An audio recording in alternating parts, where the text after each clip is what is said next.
Bismillahirrahmanirrahim. Assalamualaikum warahmatullahi wabarakatuh. Innal hamdalillah nahmaduhu wa nasta'inuhu wa nastaghfiruh wa na'udzu billahi min shururi anfusina sayyiati a'malina. May yahdihillahu fala mudilla lahu wa may yudlil fala hadiya lahu. Asyhadu an la ilaha illallah wahdahu la syarika lahu wa asyhadu anna Muhammadan 'abduhu wa rasuluh. Allahumma salli wa sallim wa barik ala nabiyyina Muhammadin wa ala alihi wa sahbihi ajma'in. Ya ayyuhalladzina amanu taqullaha haqqa tuqatih wa la tamutunna illa wa antum muslimun. Ya ayyuhan nasu taqu rabbakumul ladzi khalaqakum min nafsin wahidah wa khalaqa minha zawjaha wa batha minhuma rijalan katsiran wa nisaa'a. واتقوا الله الذي تساءلون به والأرحام إن الله كان عليكم رقيبا يا أيها الذين آمنوا اتقوا الله وقولوا قولا سديدا يصلح لكم أعمالكم ويغفر لكم ذنوبكم ومن يطع الله ورسوله فقد فاز فوزا عظيما أما بعد فإن أصدق الحديث كتاب الله وخير الهدي هدي محمد صلى الله عليه وسلم وشر الأمور محدثاتها وكل محدثة بدعة وكل بدعة ضلالة وكل ضلالة في النار.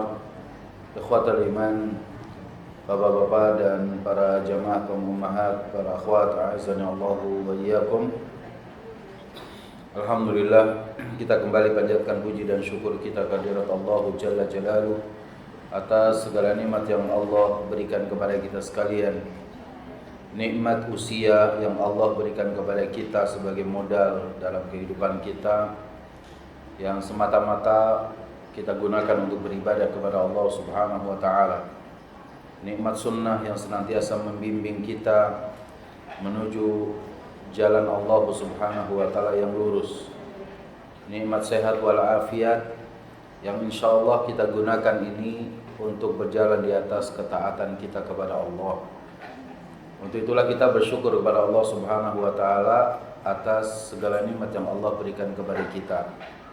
Wa ma bikum min ni'matin fa min Allah. Tidak ada satu nikmat pun kecuali nikmat itu datangnya dari Allah Subhanahu wa taala. Salawat serta salam kita sampaikan untuk baginda Nabi kita Muhammad sallallahu alaihi wa alihi wasallam, kepada keluarga beliau, kepada sahabat-sahabat beliau, kepada setiap umat yang istiqamah di atas sunnahnya. Dan semoga kita semua juga senantiasa untuk terus diberikan keistiqamahan, berpegang teguh dengan sunnah Rasul kita yang mulia sallallahu alaihi wa alihi wasallam.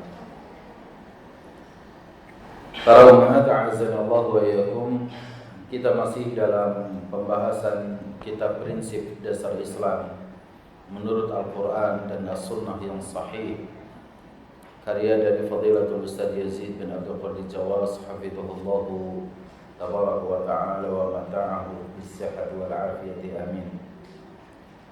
Dan sampai di bab yang keempat, insyaallah, asas Islam adalah tauhid dan menjauhkan kesyirikan. Perlu kita pahami bahwa yang namanya asas atau pondasi itu adalah sesuatu yang menjadi dasar terbangunnya suatu bangunan di atasnya. Itulah asas. Rumah atau gedung yang tinggi tidak akan pernah bisa menjadi kuat apabila pondasinya tidak kokoh. Pondasi Islam yang akan mengokohkan bangunan-bangunan Islam yang lainnya itu ada dua. Pertama adalah tauhid, dan yang kedua menjauhkan syirik. Ini satu paket. Tauhid dan menjauhkan kesyirikan.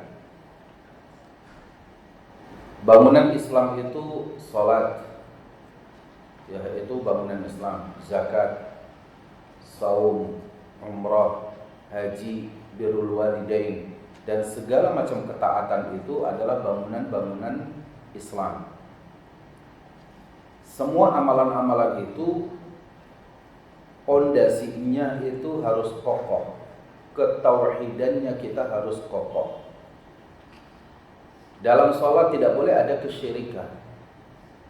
Dalam zakat tidak boleh ada kesyirikan. Dalam puasa tidak boleh ada kesyirikan. Dalam ibadah umrah haji tidak boleh ada kesyirikan. Bahkan birrul walidain tidak boleh jatuh kepada kesyirikan. Di mana saat ini banyak di antara kita yang kurang berhati-hati dalam menunaikan amalan-amalan atau amaliyah-amaliyah yang mengatasnamakan agama, mengatasnamakan kita sedang menjalankan Islam.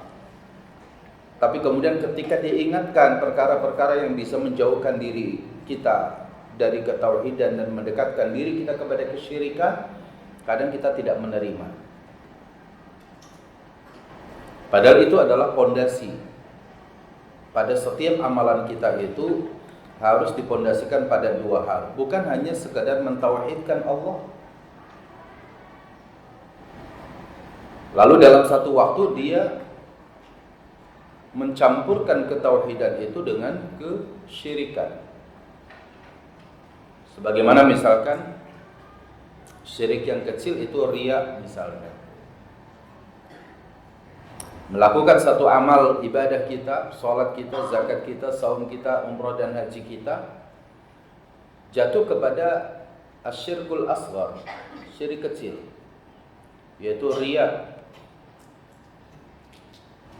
Dan bahaya riya juga ini luar biasa. Kalau kita mau menyelami dunia periyaan gitu ya, mau menyelami dunia riya dari definisi sampai sebab-sebab sampai akibat dari perbuatan riya, maka pada akhirnya adalah amalan itu kosong dari pahala.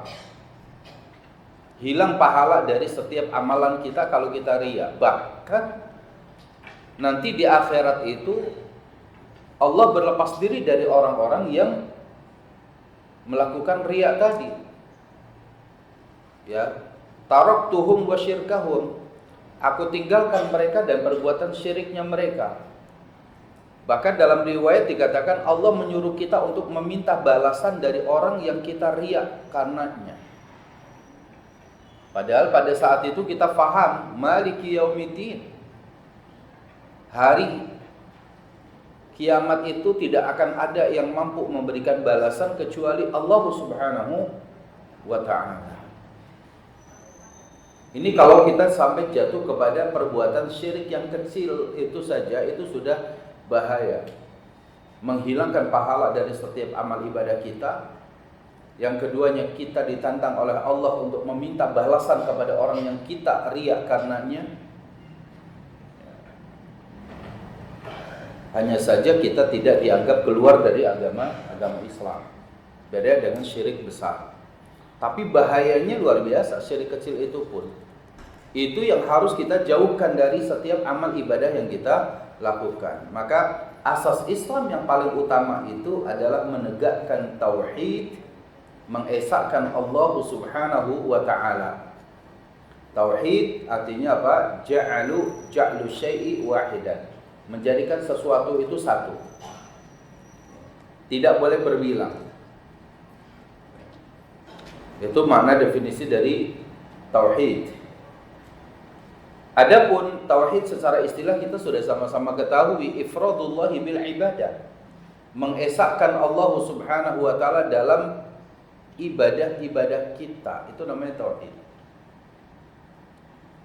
Mengesahkan Allah Subhanahu wa ta'ala dalam setiap dan semua macam ibadah kita. Tidak ada karena si fulan, tidak ada karena si fulana, tidak karena ini, karena itu dan yang lainnya. Tapi semata-mata karena Allah Subhanahu wa ta'ala. Itu namanya tauhid secara istilah. Ifradullahi bil ibadah, mengesahkan Allah dalam ibadah kita.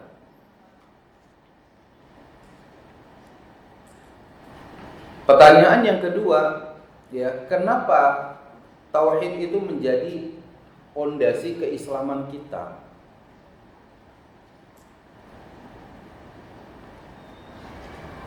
Maka nanti pada ayat-ayat yang akan kita bahas di sini akan ditemukan jawabannya.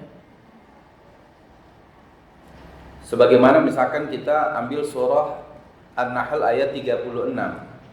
Walaqad ba'atsna fi kulli ummatin rasula an i'budullaha wajtanibut taghut. Sungguh telah kami utus pada setiap umat rasulan seorang rasul an i'budullah, ya, untuk menyerukan kepada umatnya, "Ubudullah", beribadahlah kalian kepada Allah, wajtanibut taghut, dan tinggalkan taghut. Dari sini bisa kita ambil faedah bahwa kenapa tauhid itu menjadi asas Islam? Karena itulah Allah Subhanahu wa taala mengirimkan 124.000 nabi. Sejak nabi pertama sampai nabi kita Muhammad sallallahu alaihi wasallam, 124.000 nabi itu diutus oleh Allah Azza wa Jalla untuk mengingatkan setiap umat agar mereka beribadah hanya kepada Allah, ya, agar mereka meninggalkan dan menjauhkan kesyirikan.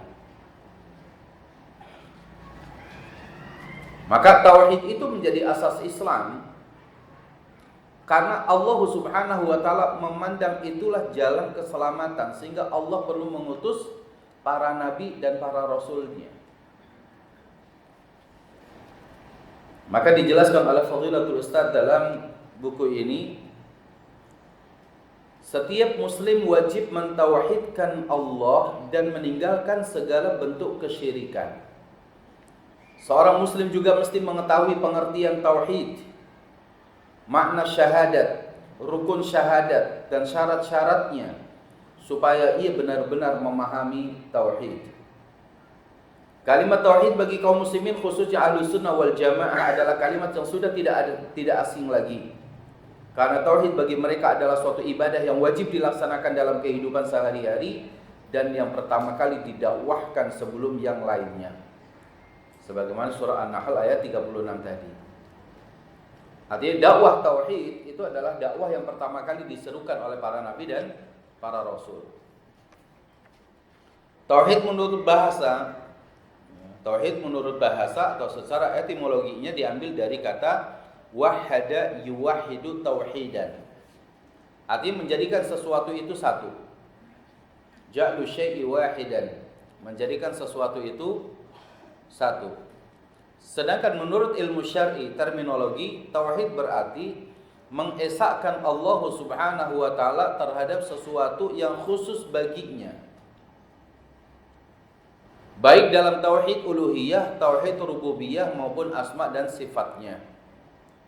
Tauhid berarti beribadah hanya kepada Allah saja, ifradullahi bil ibadah, yaitu mentauhidkan Allah Subhanahu wa taala, hanya kepadanya kita beribadah.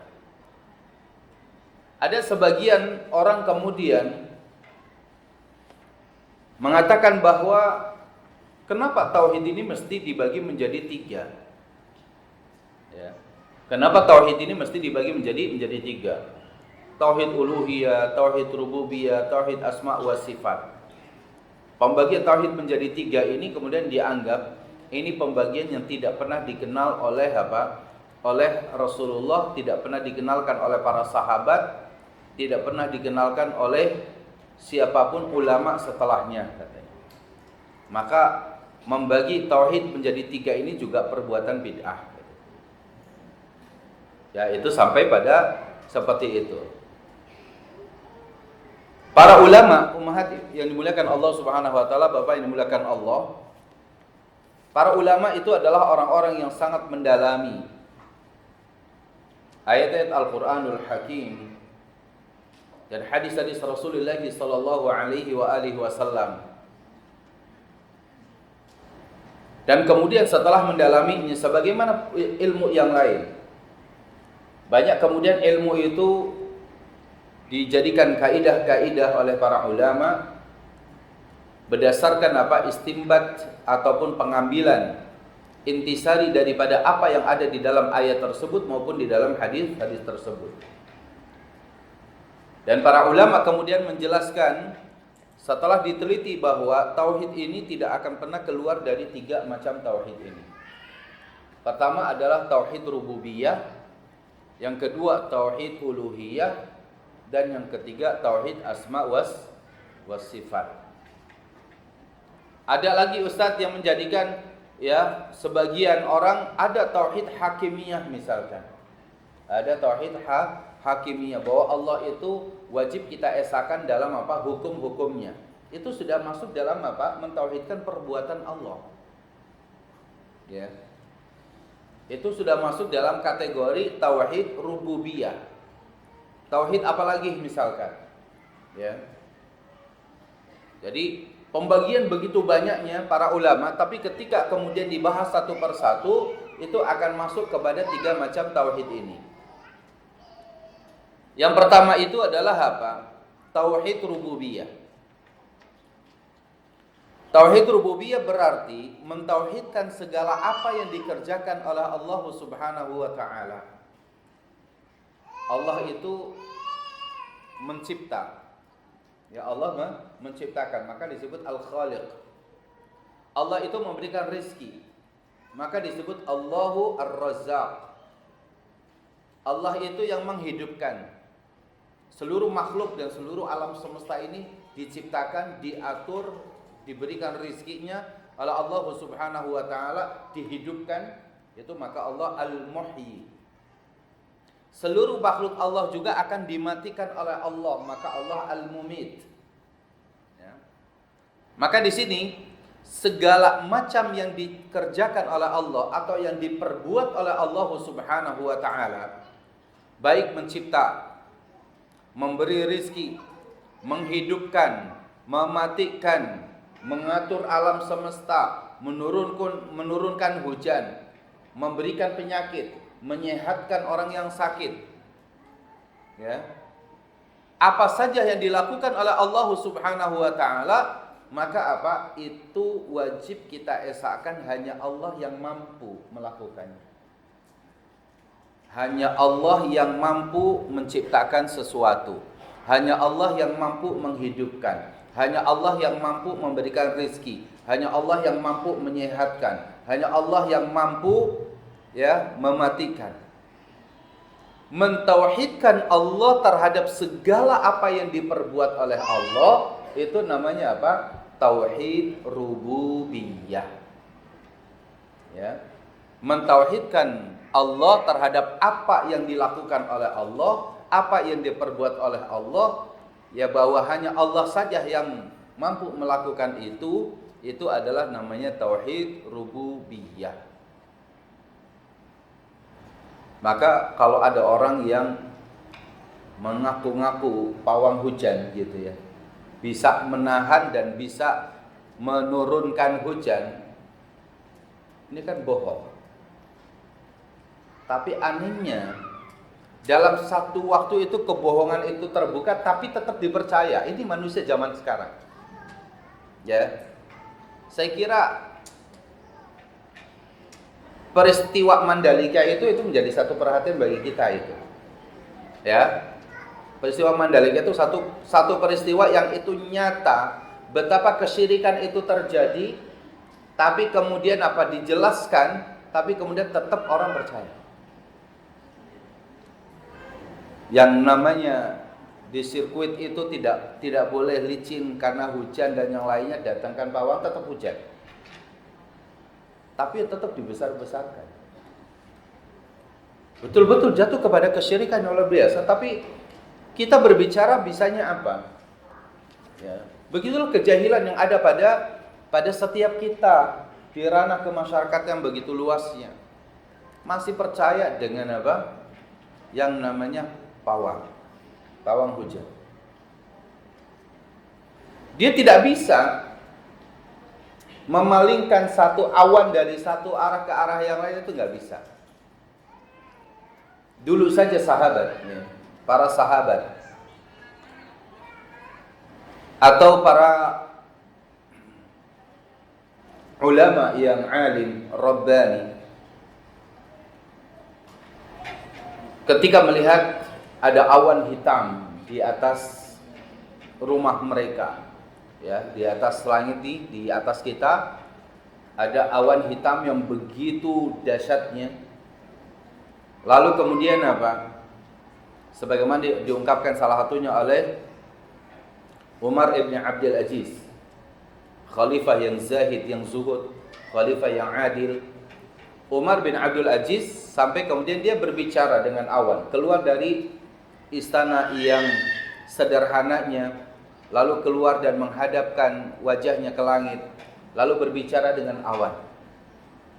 Apa kata Umar bin Abdul Aziz? Dia mengatakan, duhai awan, engkau berjalan atas perintah Allah Subhanahu wa ta'ala. Aku di atas muka bumi ini juga berjalan atas kehendak Allah Azza wa Jalla. Kalaulah kemudian engkau turun di bumi manapun, ya, maka apa? Keberuntungan dengan turunnya hujan itu tetap akan membawa keberkahan bagi kami. Kalimat yang diucapkan ini itu adalah sebagai kalimat kepasrahan dan ketundukan kepada Allah Azza wa Jalla yang luar biasa. Awan, engkau berjalan di atas kehendak Allah, saya berjalan di atas kehendak Allah Subhanahu wa ta'ala. Engkau mau turun di mana saja sebagai bagian dari turun hujan, itu maka apa? Keberkahan dari tandusnya bumi yang turun hujan padanya, maka bumi itu akan menjadi subur dan itu akan keuntungannya kembali semua ke Baitul Mal kita. Itu ketundukan yang luar biasa kepada Allah Azza wa Jalla. Tidak berusaha untuk ditahan-tahan hujan tersebut. Ya. Dan Allah Subhanahu wa ta'ala terhadap apa yang diperbuat oleh Allah tidak perlu ditanyakan oleh manusia. Termasuk adab kita sebagai manusia kepada Allah Subhanahu wa ta'ala yang telah menciptakan kita, yang telah mengatur hidup kita, yang telah memberikan rezeki kepada kita, yang menghidupkan kita, yang membimbing kita. Allah tidak ditanya oleh kita, ya Rabb, kenapa engkau seperti ini? Bagaimana ini ya Allah? Ya, kenapa? Bagaimana? Itu Allah tidak perlu ditanya. Ya. Termasuk adab kita tidak bertanya kepada Allah kenapa Allah seperti ini, kenapa dan kenapa. Terlalu banyak pertanyaan seperti itu yang membuat kita nantinya tidak akan mampu bersyukur atas nikmat Allah. Kenapa ya Allah pohon beringin yang pohonnya besar sekali tapi apa? Kembangnya dan bijinya kecil-kecil. Ya kan? Ya kenapa pohon pepaya yang pohonnya kecil tapi buahnya besar-besar? Lalu ada kita duduk di bawah pohon beringin, tiba-tiba ada satu buah beringin yang jatuh persis mengenai mata kita misalkan. Lalu apa? Untung bukan pepaya yang jatuh. Ya. Kadang-kadang manusia baru bisa bersyukur ketika dia terjadi sesuatu yang tidak dikehendakinya. Maka Allah tidak perlu ditanya terhadap apa yang dilakukannya. Allahu yaf'alu ma yasha. Allah melakukan apa yang Allah kehendaki. Fa'alu lima yurid. Allah melakukan apa saja yang Allah kehendaki. Tidak ditanya oleh kita. Maka Allah adalah Raja, penguasa dan Rabb yang mengatur segala sesuatu. Allah Subhanahu wa ta'ala berfirman dalam surah Al-A'raf ayat 54, ala lahul khalqu wal amr tabarakallahu rabbul alamin. Ingatlah, menciptakan dan memerintahkan hanyalah hak Allah, maha suci Allah, Rabb semesta alam. Menciptakan makhluk ini haknya Allah. Ya. Mengatur alam semesta ini haknya Allah Subhanahu wa ta'ala. Al-khalqu wal amru itu makna Rabb. Jadi kalau kita katakan alhamdulillahi rabbil alamin, segala puji bagi Allah Rabb semesta alam. Apa maksud Rabb di situ? Rabb di situ adalah al-khalqu wal amru. Allah itu al-khaliq yang mencipta, al-amru yaitu apa? Yang al-amiru yaitu yang memerintahkan. Memerintahkan maksudnya adalah apa? Memerintahkan segala makhluk melakukan apa saja apa yang dikehendaki oleh Allah Azza wa Jalla. Ya, ala lahul khalqu wal amru. Jadi makna ar-rabbu di situ adalah apa? Al-khaliqu wal amir. Al-Khaliq yang menciptakan, Al-Amir yang mengatur, yang memerintahkan. Berarti kita fahami adalah apa? Segala macam apa yang ada di atas muka bumi ini, segala macam atas apa yang ada di dunia ini, darat, laut dan udaranya, diciptakan oleh Allah, diatur oleh Allah Subhanahu wa taala. Kita naik pesawat di atas awan begitu hebatnya, ya.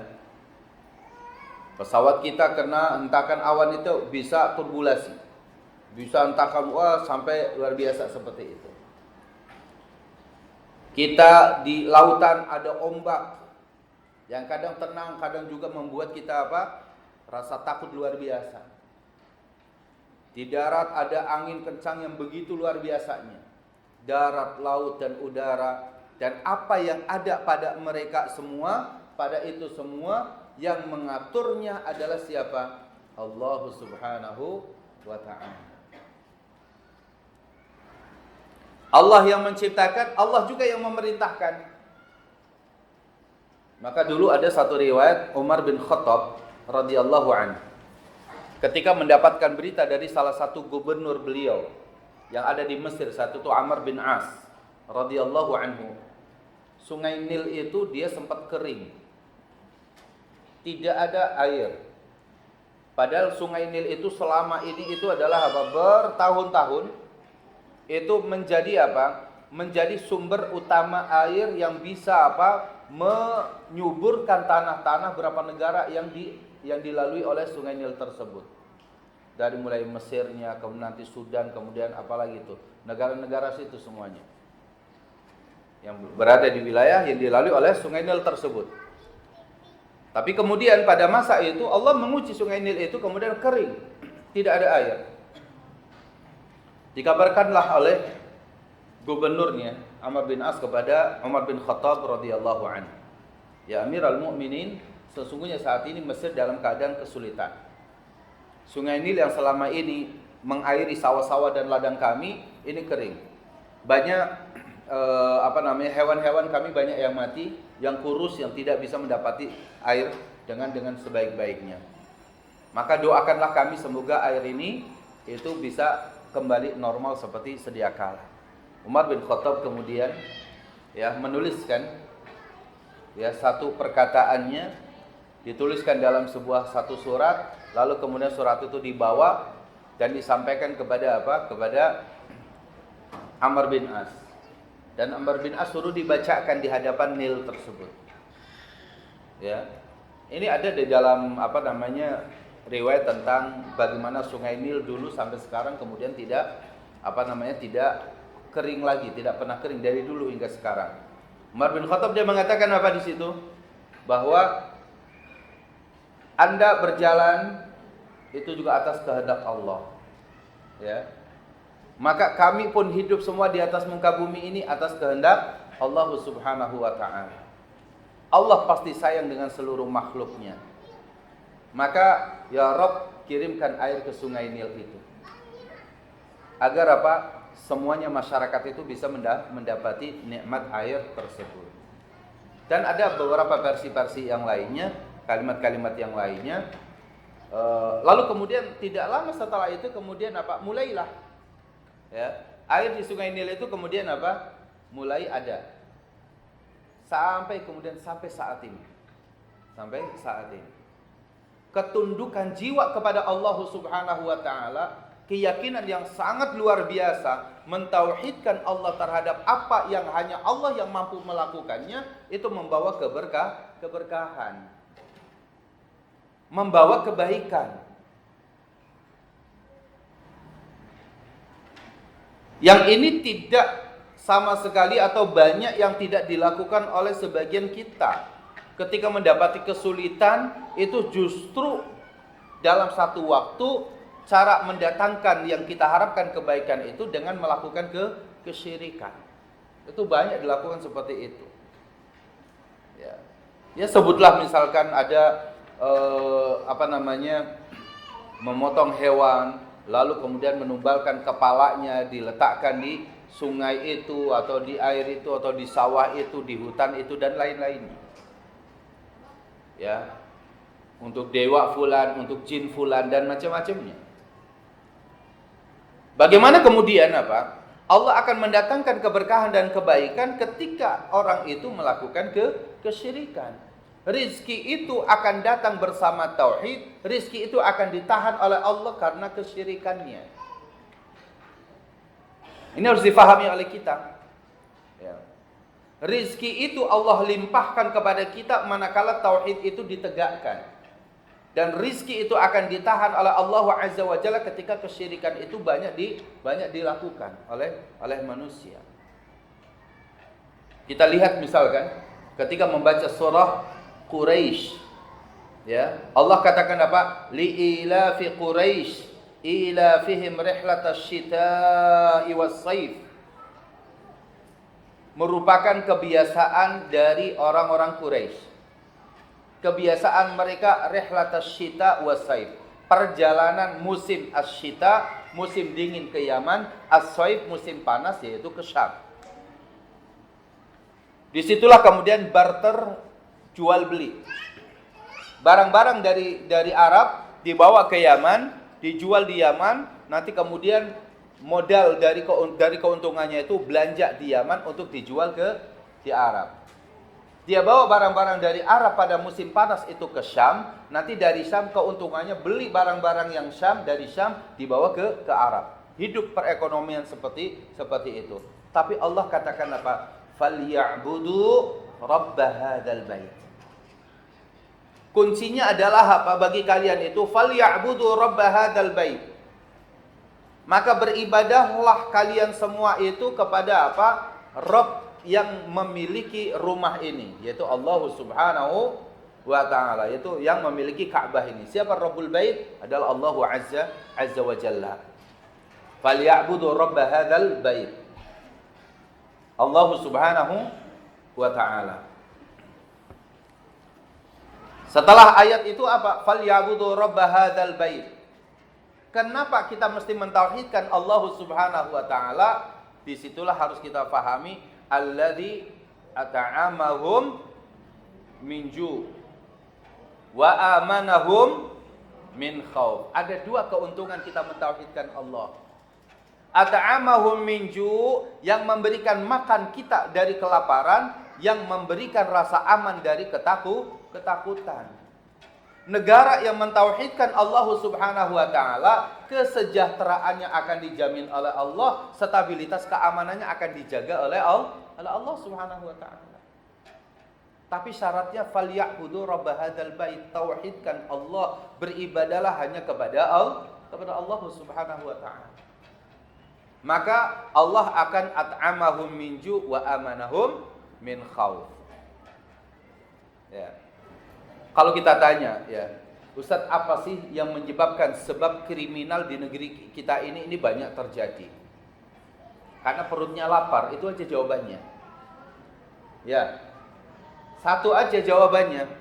Jadi pertanyaan Ustadz, kenapa pembegalan banyak terjadi, pencurian banyak terjadi, korupsi banyak terjadi di mana? Karena perutnya lapar.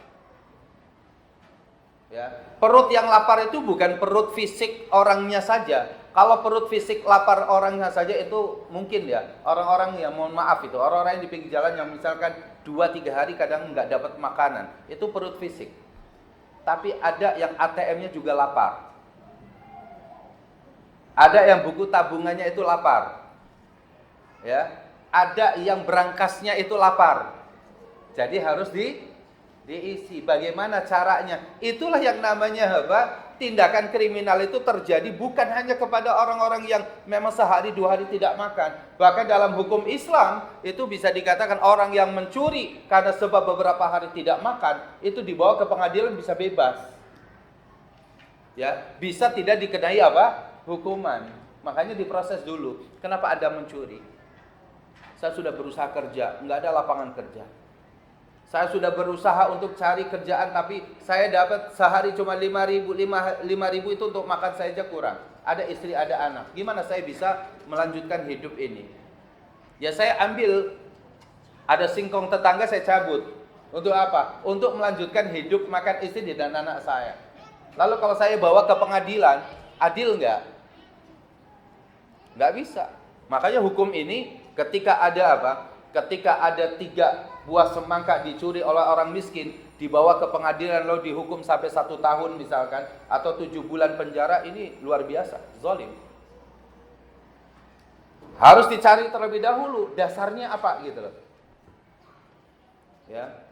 Sementara misalkan apa? Penggundulan hutan.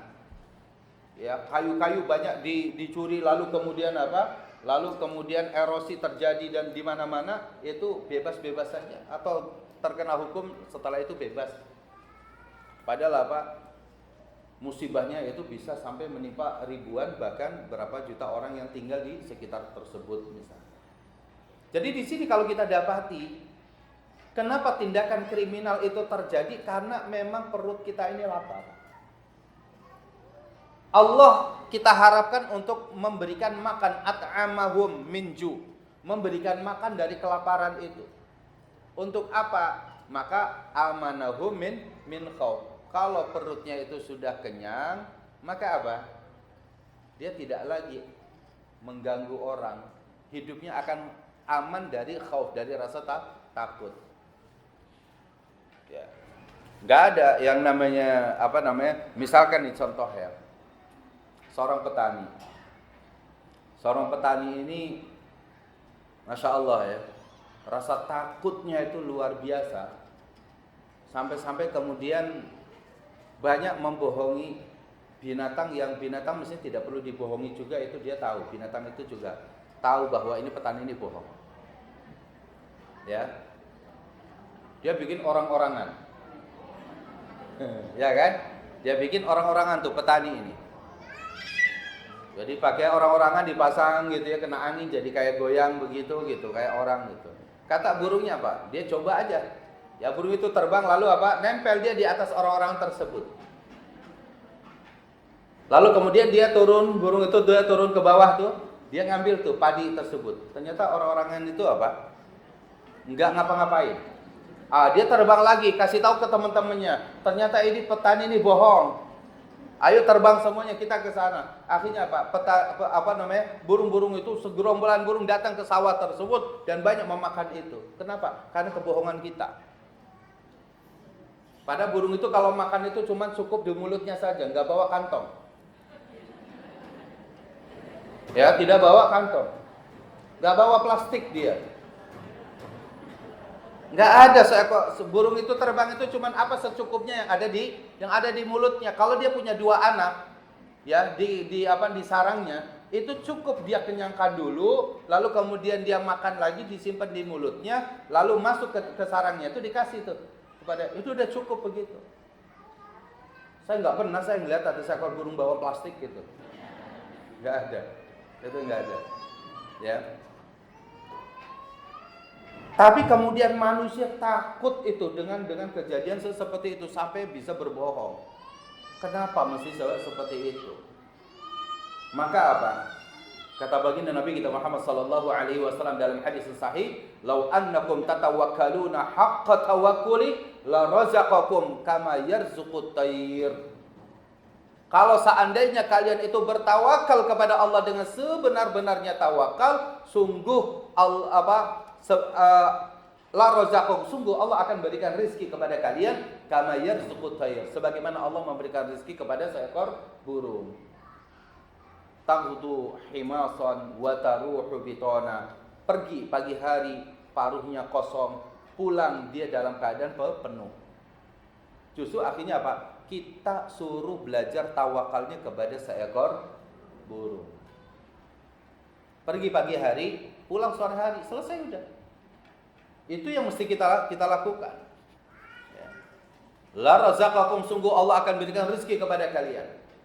Kama yarzuqut tayra, sebagaimana Allah memberikan rezeki kepada seekor burung. Yaghdu khimasan wa yaruhu bitana, pergi dia dalam keadaan lapar, pulang dalam keadaan apa? Kenyang. Ya. Ini ketawakalan kita kepada Allah ini juga nanti mesti dilatih. Allah ar-rizq, Allah ar-razaq, Maha memberi rizki. Juga firman Allah Subhanahu wa taala tentang tauhid rububiyah, "Dzalikumullahu rabbukum lahul mulku Walladzina tad'una min dunihi ma yamlikuna min qitmir. Yang berbuat demikian itu adalah Allah Rabbmu. Kepunyaannya lah segala kerajaan, dan orang-orang yang kalian sembah selain Allah tidak mempunyai apa-apa walaupun setipis kulit ari. Maknanya di sini adalah apa? Allah lah yang melakukan apa saja yang ada di atas muka bumi ini, di daratnya, di lautnya, di udaranya. Semuanya Allah Subhanahu wa ta'ala. Yang mengalirkan air dengan ombaknya dari sini ke sini, dari selatan ke utara, dari barat ke timur. Lalu kemudian apa? Mengatur, ada bintang-bintang di beberapa tempatnya, Allah Subhanahu wa ta'ala yang mengaturnya. Dzalikumullahu rabbukum. Itu semua Allah lah yang melakukannya. Rabbukum, Rabb kalian. Lahul mulku, bagi Allah adalah kekerajaan. Sifat raja adalah memiliki. Sifat raja adalah mengatur. Sifat raja adalah menguasai. Sifat raja adalah menghukumi. Itulah sifat Allah Subhanahu wa ta'ala. Maka itulah namanya tauhid rububiyah. Jadi nggak perlu ada tauhid hakimiyah, tauhid yang lain. Itu rububiyah itu. Allah menciptakan, Allah melihat, Allah mengawasi, Allah mengatur, Allah menjaga, Allah menghidupkan, Allah mematikan. Itu adalah semuanya dzalikumullahu rabbukum. Itulah Allah Subhanahu wa ta'ala. Kalau kita hidup mau diatur oleh Allah, itu insya Allah selamat. Ya, saya katakan, kalau hidup kita mau diatur oleh Allah, nggak ngeyel kita, maka insya Allah hidup kita ini akan selamat. Hidup kita ini akan tenang, hidup kita ini akan damai. Ya. Yang membuat sesatnya dulu orang-orang kafir Quraisy itu karena dia tidak mau diatur oleh Allah. Padahal mereka sudah mendapatkan apa? Keuntungan di Yaman, keuntungan di Syam. Tapi justru ketika pulang, ketika mau berangkat, dia datang ke patung-patungnya, ke berhala-berhalanya. Saya akan dagang ke Yaman. Tolong berikan keuntungan kepada kita. Saya datang mau ke Syam. Tolong, dia datang ke patung-patung mereka. Bahkan tidak puas karena apa? Karena patung Manat, Hubal, Lata, Uzza itu cuma sedikit. Akhirnya apa? Dia buat fotokopiannya. Dia buat apa? Fotokopiannya. Dia buat tuh patung itu fotokopian Manat, kemudian Lata, kemudian Uzza, kemudian Hubal. Dia bawa ke rumah masing-masing. Enggak puas dengan apa, sebelum berangkat dia ngelihat ke Manat, ke Lata, ke Uzza. Enggak puas dengan itu, dia buat juga tuh dari roti. Yang kalau dia kemudian dia lakukan safar, perjalanan. Di tengah perjalanan kemudian lapar dia. Dia tahu bahwa ini Lata dan Manat ini buatan saya. Roti ini gitu ya. Maka apa kemudian apa? Lapar, udah dimakan sama dia. Dia enggak ingat bahwa tadi dianggap Tuhan. Ya, Tuhannya dimakan oleh dia. Nah, itulah dari situlah kemudian apa? Kehancuran mereka seperti itu.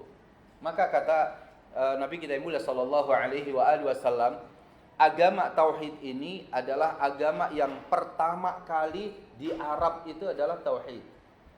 Di mana di mana Nabiullah Ibrahim alaihi salam saat itu mendakwahkan seorang diri di atas muka bumi ini, saat ini cuma satu yang mentauhidkan Allah, itu Nabi Ibrahim alaihi salam.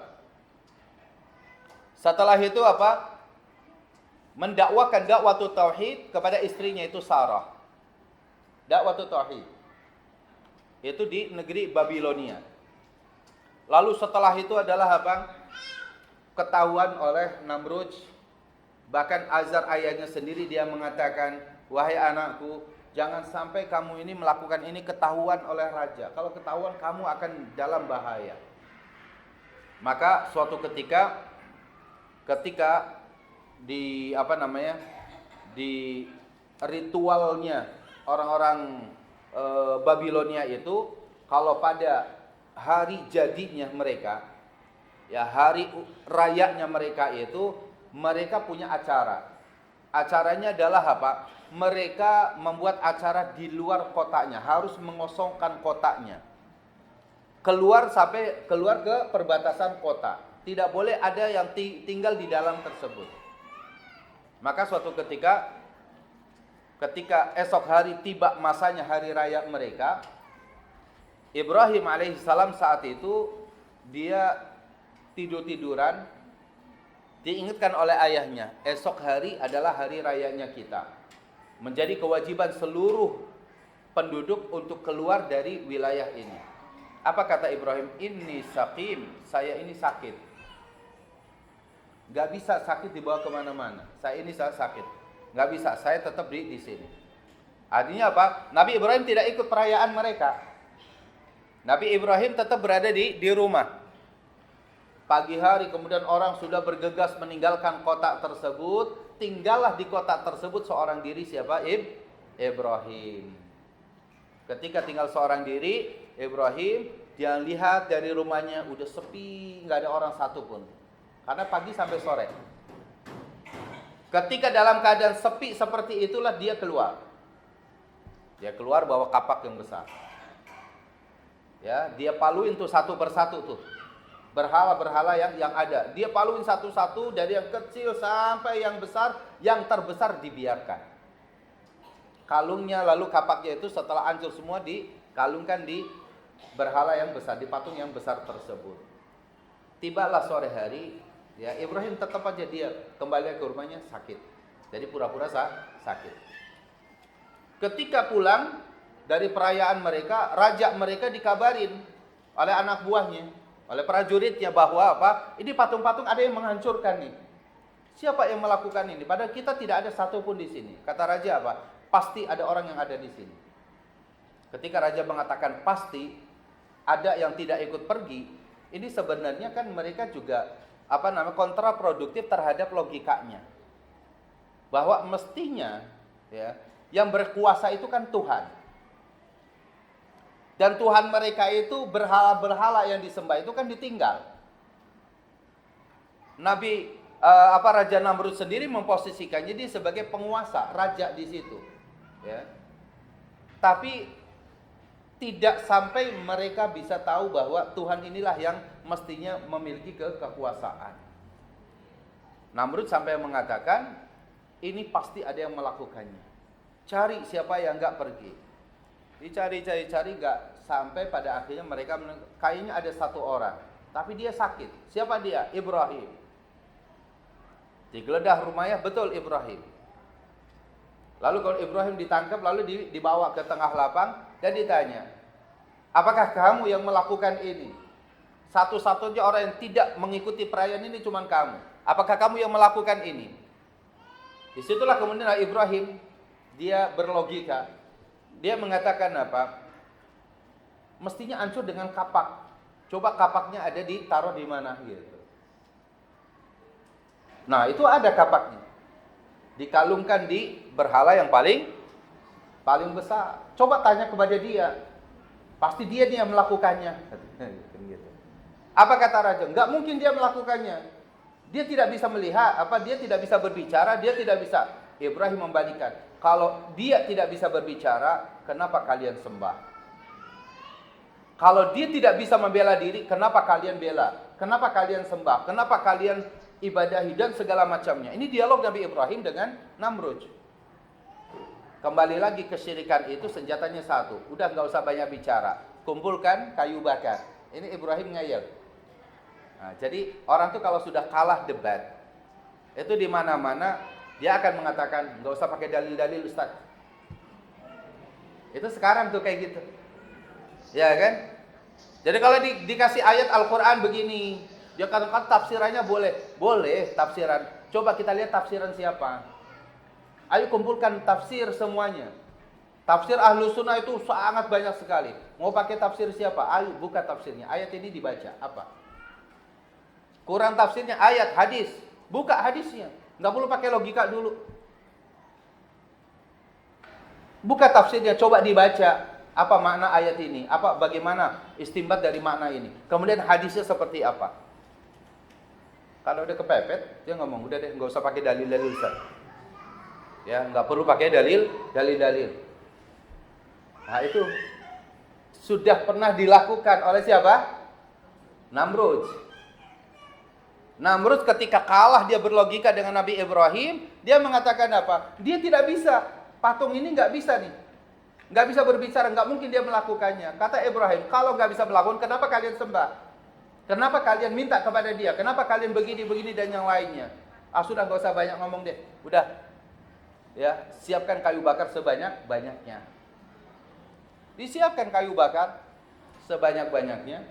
Lalu kemudian apa? Dinyalakan kobarannya yang luar biasa. Lemparkan Ibrahim ke kobaran api tersebut. Dilemparkan. Ya. Dari situlah kemudian Allah tetap memenangkan orang yang mentauhidkan Allah Subhanahu wa taala. Ya narukuni bardan wa salaman ala Ibrahim. Wahai api, jadilah kamu dingin dan selamatkanlah tubuh Ibrahim. Mereka udah pesta, Ibrahim udah nggak ada lagi menghalang-halangi kita. Ketika apa? Ketika apinya sudah mulai padam, Ibrahim hidup. Api Ibrahim tidak ada apa-apa, tidak ada tersentuh api pun, ya, sehat, bugar, ya, cager-bager gitu. Ya. Nggak ada tersentuh sedikit pun dengan api kobaran api luar biasa. Selesai sampai di situ, tidak. Ini bahaya Ibrahim, usir dia dari sini. Diusirlah Nabi Ibrahim. Dari Babilonia diusir. Sampailah kemudian di Palestina. Sebelum sampai di Palestina itu ada melewati satu wilayah. Satu wilayah itu punya raja. Raja ini sukanya sama istri orang. Sama perempuan cantik nggak mau dia, bukan hanya sekedar cantik. Pokoknya dia cantik dan harus jadi istri orang. Itulah yang direbut. Kan kebiasaan luar biasa tuh. Kalau cari istri yang cantik yang masih belum jadi istri orang, dia nggak mau. Singgahlah kemudian di raja tersebut, melewati wilayah tersebut. Apa kata orang-orang kerajaannya, telah lewat di hadapan kita seorang laki dan perempuan. Sepertinya dia suami istri. Memang Ibrahim dan Sarah. Sarah itu adalah wanita yang tercantik di zaman itu. Sungguh katanya wanita ini sangat cocok untuk mewahai raja. Kalau gitu Pak, panggil. Didatangkan. Setelah sebelum dipanggil itu Ibrahim mengatakan, wahai istriku, kita melewati satu wilayah. Wilayah ini dikuasai oleh seorang raja. Raja ini punya perilaku yang aneh. Dia sukanya sama istri orang. Dia sukanya sama istri orang. Hatta istrinya cantik, itu tetap kalau ada istri orang yang lebih cantik lagi, dia harus dapat itu. Ini perilaku raja ini seperti itu. Tolong, kita akan terpisah. Kamu akan ditangkap dibawa sendiri, saya akan ditangkap dibawa sendiri di tempat yang terpisah.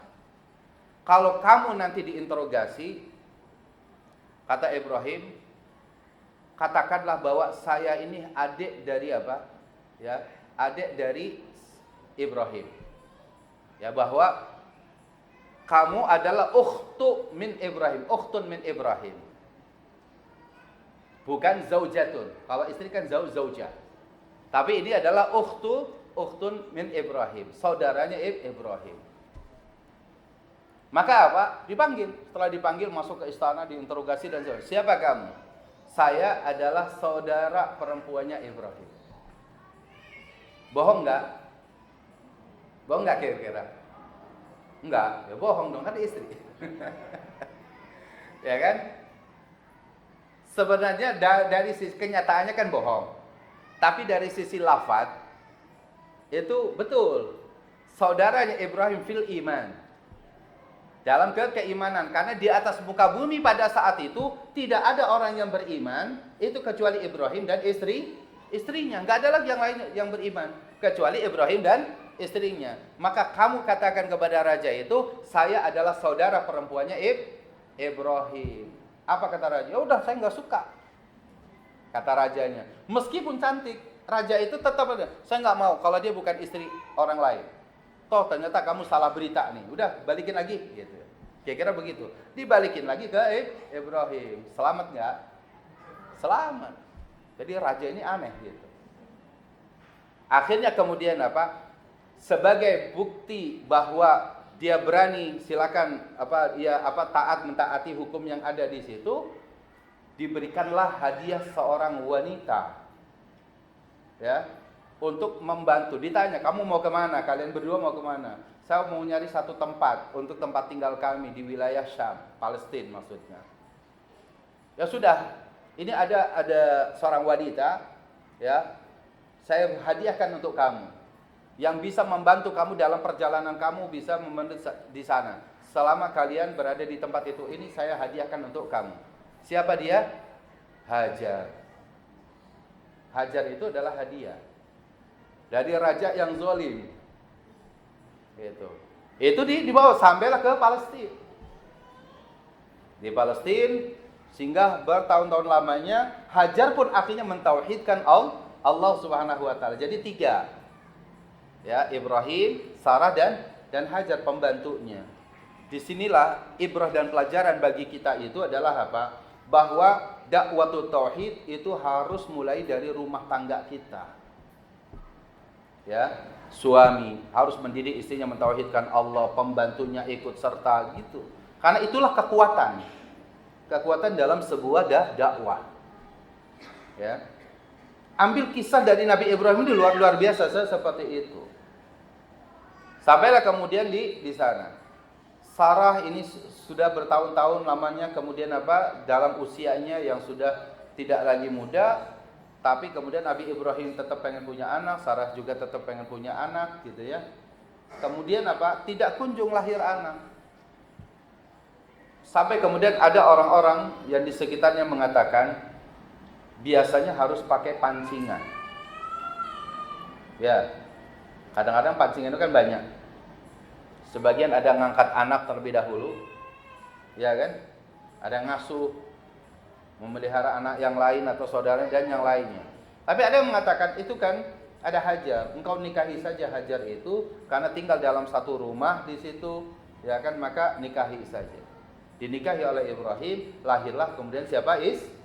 Ismail. Ketika lahir Ismail, maka Sarah ada kurang suka di situ, tinggal dalam satu rumah itu. Maka Ibrahim membawa apa?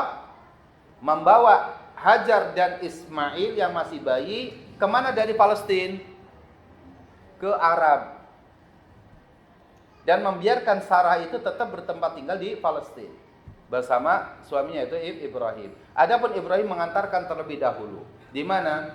Biwadin ghairi dzi zar'in 'inda baitikal muharram.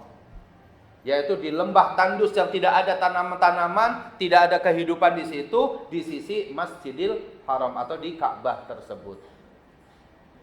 Maka ditaruh di sana. Udah saya letakkan kamu di sini. Kata Hajar mengatakan, ya Ibrahim, engkau tinggalkan saya di tempat ini. Tidak ada kehidupan di sini, tidak ada air, tidak ada orang lain kecuali saya dengan anak saya. Setegakah itu Anda menempatkan kita, tidak dibangunkan rumah? Enggak. Coba kalau kita ada klaster 1 isinya 40, lalu kemudian suami meletakkan kita seorang diri ini. Udah kamu di sini ya. Dia tengok kanan, tengok kiri, ini 40 rumah loh, satu klaster, tapi ternyata enggak ada orang kecuali kita. Saya yakin cukup sehari aja, besok harus pindah. Ya kan? Padahal keluar dari klaster itu udah jalan raya, udah ada mall, udah ada apa gitu. Betul enggak? Ya, hebatan mana orang sekarang, orang dulu. Ya. Orang dulu itu Hajar ditempatkan sendiri di tempat yang tandus dengan seorang bayi lagi itu. Enggak ada kartu ATM di situ, enggak ada. Enggak ada mall, enggak ada apa gitu ya. Untuk ngambil uang itu enggak ada. Makanan secukupnya, minuman secukupnya. Tidak ada makanan. Tapi ketika terakhir lihat dialognya Nabi Ibrahim dengan Hajar, apa kata Hajar? Apakah engkau tinggalkan kami di tempat ini karena Allah yang menyuruhmu wahai Ibrahim? Ibrahim tidak menengok. Kalau menengok nangis juga nanti, ya kan? Ibrahim tidak menengoknya tapi mengatakan, "Ya Allahu amuruni bihadza." Allah lah yang memerintahkanku. Apa kata Hajar? Kalaulah Allah yang menyuruh engkau melakukan hal ini, saya yakin Allah tidak akan pernah menyia-nyiakan kita. Tauhid bukan itu? buah daripada ketauhidan yang luar biasa. Tinggalkan sudah. Sampai kisah berikutnya beberapa hari lamanya kemudian datanglah Bani Jurhum. Bani Jurhum itu adalah satu kabilah yang mereka itu hidupnya nomaden di Arab. Dari satu lembah ke lembah yang lain, dari satu perbukitan ke bukitan yang lain. Dia lihat di atas, itu ada beberapa ekor burung terbang. Itu setelah keluarnya apa? Keluarnya Zam-Zam. Apa kata Bani Jurhum? Dengan pengalamannya dia mengatakan, tidak mungkin seekor burung itu bisa terbang kecuali banyak kehidupan di situ. Ada kehidupan, ada air di situ. Karena seekor burung itu tidak bisa kecuali ada air minum yang selalu tersedia. Pasti ada. Kata pimpinan Bani Jurhum, dia mengatakan, ayo kita datang ke sana. Buka lagi tendanya mereka semua, langsung datang. Setelah didatangi, ternyata ada 2 orang. Satu wanita, seorang ibu, yang satunya anak-anak. Bani Jurhum kemudian di situ dialog. Lihat kecerdasan dari Hajar ketika berdialog dengan Jurhum. Apa kata Jurhum? Izinkan kami tinggal di tempat ini. Kita bisa bertetanggaan di sini. Ya. Lalu kemudian apa? Kata Hajar mengatakan, apakah jaminan Anda untuk bisa tinggal bersama kami? Kami selama ini sudah apa? Sudah bersama putraku ini dan sudah tenang. Apa jaminan Anda ketika berada di sini? Dia mengatakan apa? Kami punya banyak makanan. Kata Bani Jurhum, tapi saya tidak mendapati air. Kamu banyak air, tapi tidak ada makanan. Ya, makanya itulah Zam-Zam itu dikatakan, Zam-Zam itu ta'amu tu'min ya wasaqa'u suqin. Ya, Zam-Zam itu makanan yang berisi nutrisi dan juga air yang bisa menghilangkan dahaga. Itu Zam-Zam. Maknanya adalah apa? Orang bisa dengan minum Zam-Zam karena Allah Subhanahu wa taala itu bisa menyehatkan dia meskipun tidak terisi dengan makanan apapun. Mestinya begitu. Cuman kan orang sekarang kan masalahnya sudah mendahului. Saya kalau tidak makan nasi belum makan, Ustaz. Akhirnya Zam-Zam juga ya sudahlah terserah. Gitu. Karena sudah begitu orang, ya kan? Jadi saya ini orang kalau belum makan nasi, Ustaz, kayaknya belum makan. Makanya Pak lapar dia. Tersugesti dengan dirinya sendiri. Saya pernah mencoba bahwa ya Rabb, saya berdoa kepada Allah Subhanahu wa taala. Kuatkan fisik saya hanya dengan minum Zam-Zam ini. Bismillah, saya akan mendorong orang untuk tawaf dan sa'i. Dari pagi sampai sore hari. Ya, maka Pak, saya cuma minum Zam-Zam. Saya yakin dengan hadis Rasul, Zam-Zam ini adalah nutrisinya dan juga ada minum yang menyegarkan. Ya. Karena kita yakin, maka itulah betul. Ana inda dhanni 'abdi bi. Aku akan bersama persangkaan hambaku, kata Allah Subhanahu wa taala. Kalau hamba menyangka bahwa apa yang telah Allah ciptakan ini sesuai dengan apa yang dikabarkan oleh Allah dan Rasulnya, kita yakin, maka insya Allah. Ada orang mengatakan bahwa saya sakit apa? Sakit perut. Oh ya udah, bacakan Al-Fatihah. Al-Fatihah, Ustaz. Ini banyak Al-Fatihah untuk orang yang mati, Ustaz. Salah lagi tuh. Ya. Saya salah lagi. Karena biasa Al-Fatihah itu kebanyakan ada yang seperti itu. Lalu kita bacakan dalilnya. Bahwa Al-Fatihah itu bisa menjadi apa? Al-Fatihah itu nama lainnya Ar-Raqiyah. Yang bisa meruqyah dengan bacaan Al-Fatihah. Para sahabat ada melewati satu kampung, ternyata pimpinan kampung tersebut terkena apa? Bisa yang racun pada tubuhnya. Sudah mulai membiru tubuhnya itu. Lalu kata sahabat, saya coba akan meruqyah. Akhirnya apa? Dipegang. Mana bagian terkena racun? Di sini dipegang. Bismillahirrahmanirrahim. Alhamdulillahirabbil alamin sampai waladhdallin diusapkan ke seluruh tubuhnya. Badan yang biru itu kemudian menjadi kembali normal. Ya, tidak ada lagi racun di situ, sembuh. Cuman dibaca Al-Fatihah sekali. Ini seorang ustadz atau saya, ya, membacakan Al-Fatihah sampai 100 kali nggak sembuh-sembuh. Ya, tingkat keimanannya berbeda. Tingkat keyakinan yang diobatinya juga berbeda. Yang meruqyahnya itu yakin betul, yang diruqyah cuma baca Al-Fatihah. Akhirnya apa? Nggak ketemu tuh. Tidak ketemu. Maka kata Al-Imam siapa? Al-Imam Ibnu Qayyim Al-Jauziyah dalam kitab Ad-Da' wa Dawa bahwa Allah tidaklah menurunkan penyakit kecuali Allah turunkan apa? Obatnya. Dan tidaklah obat itu mengenai sasaran penyakitnya kecuali Allah akan sembuhkan. Yang sakit kepala minumnya obat untuk apa? Untuk obat tenggorokan nggak nyampe. Kenapa? Karena tidak tepat sasaran. Yang sakit perut yang diminum obat kepala nggak nyampe. Itu namanya apa? Tidak asobathu, tidak menetapi penyakitnya, tidak memenuhi sasarannya. Maka misalkan contoh ya, antum baca misalkan hadis bahwa atau ayat bahwa madu itu adalah obat dari segala macam penyakit. Tapi kan tetap harus ada takarannya. Kalau orang minum madu asal-asalan yang badannya sudah panas, ya nambah panas dia. Nanti nambah sesak dan yang lainnya. Ada takarannya. Ya. Ada orang haus itu dengan minum air dingin dicampur es sedikit itu segar sekali.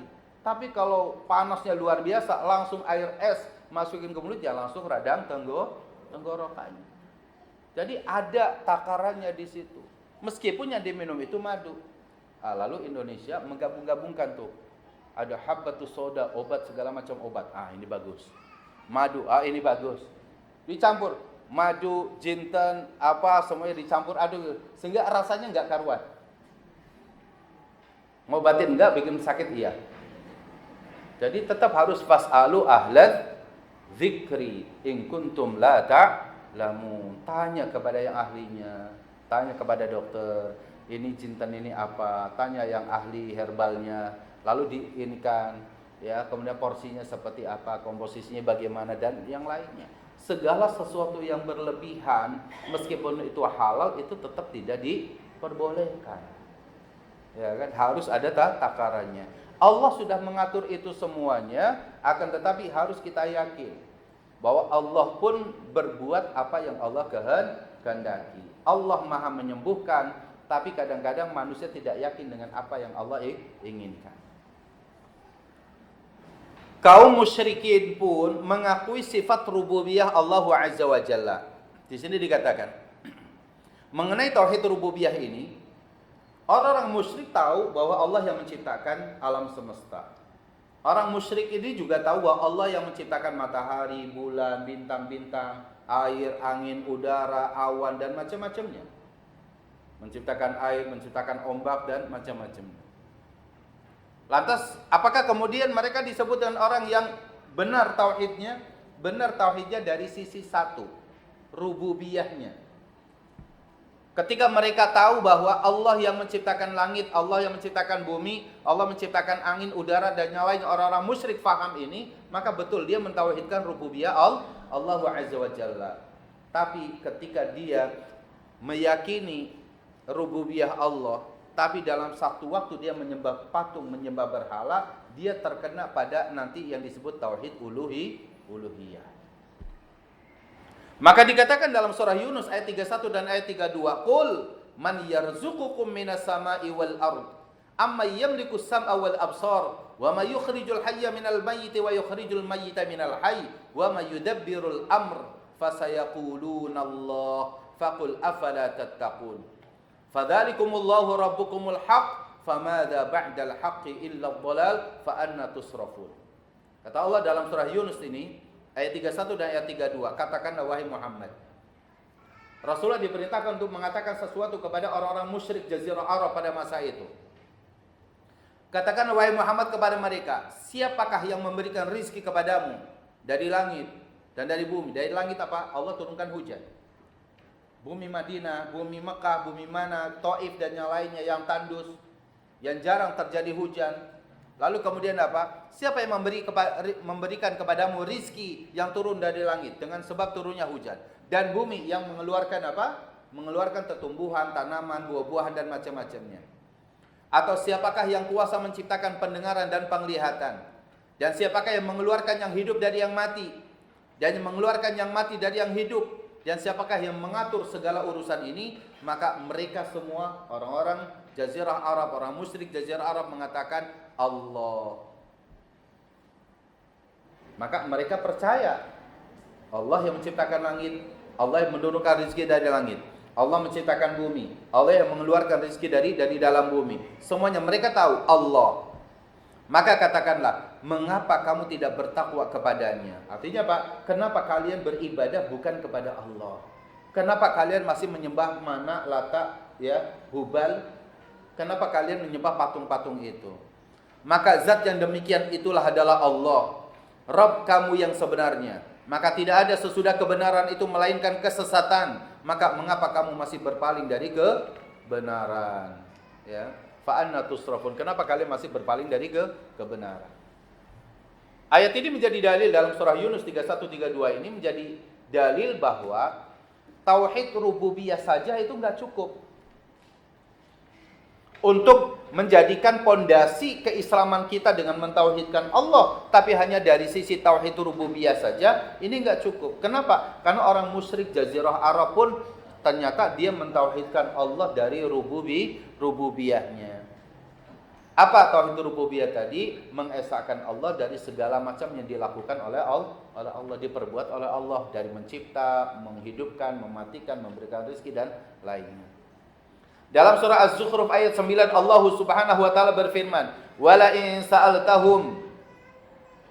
Dan jika kamu tanyakan kepada mereka, wahai Muhammad, man khalaqas samawati wal ardh, siapa yang menciptakan langit dan bumi? La yaqulunna khalaqahunnal azizul alim. Semuanya diciptakan oleh zat yang maha perkasa lagi maha mengetahui.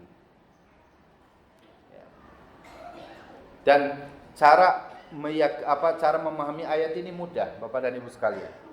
Orang dulu musyrik Jazirah Arab itu pada ayat ini surah Az-Zukhruf ayat 9 contohnya adalah apa?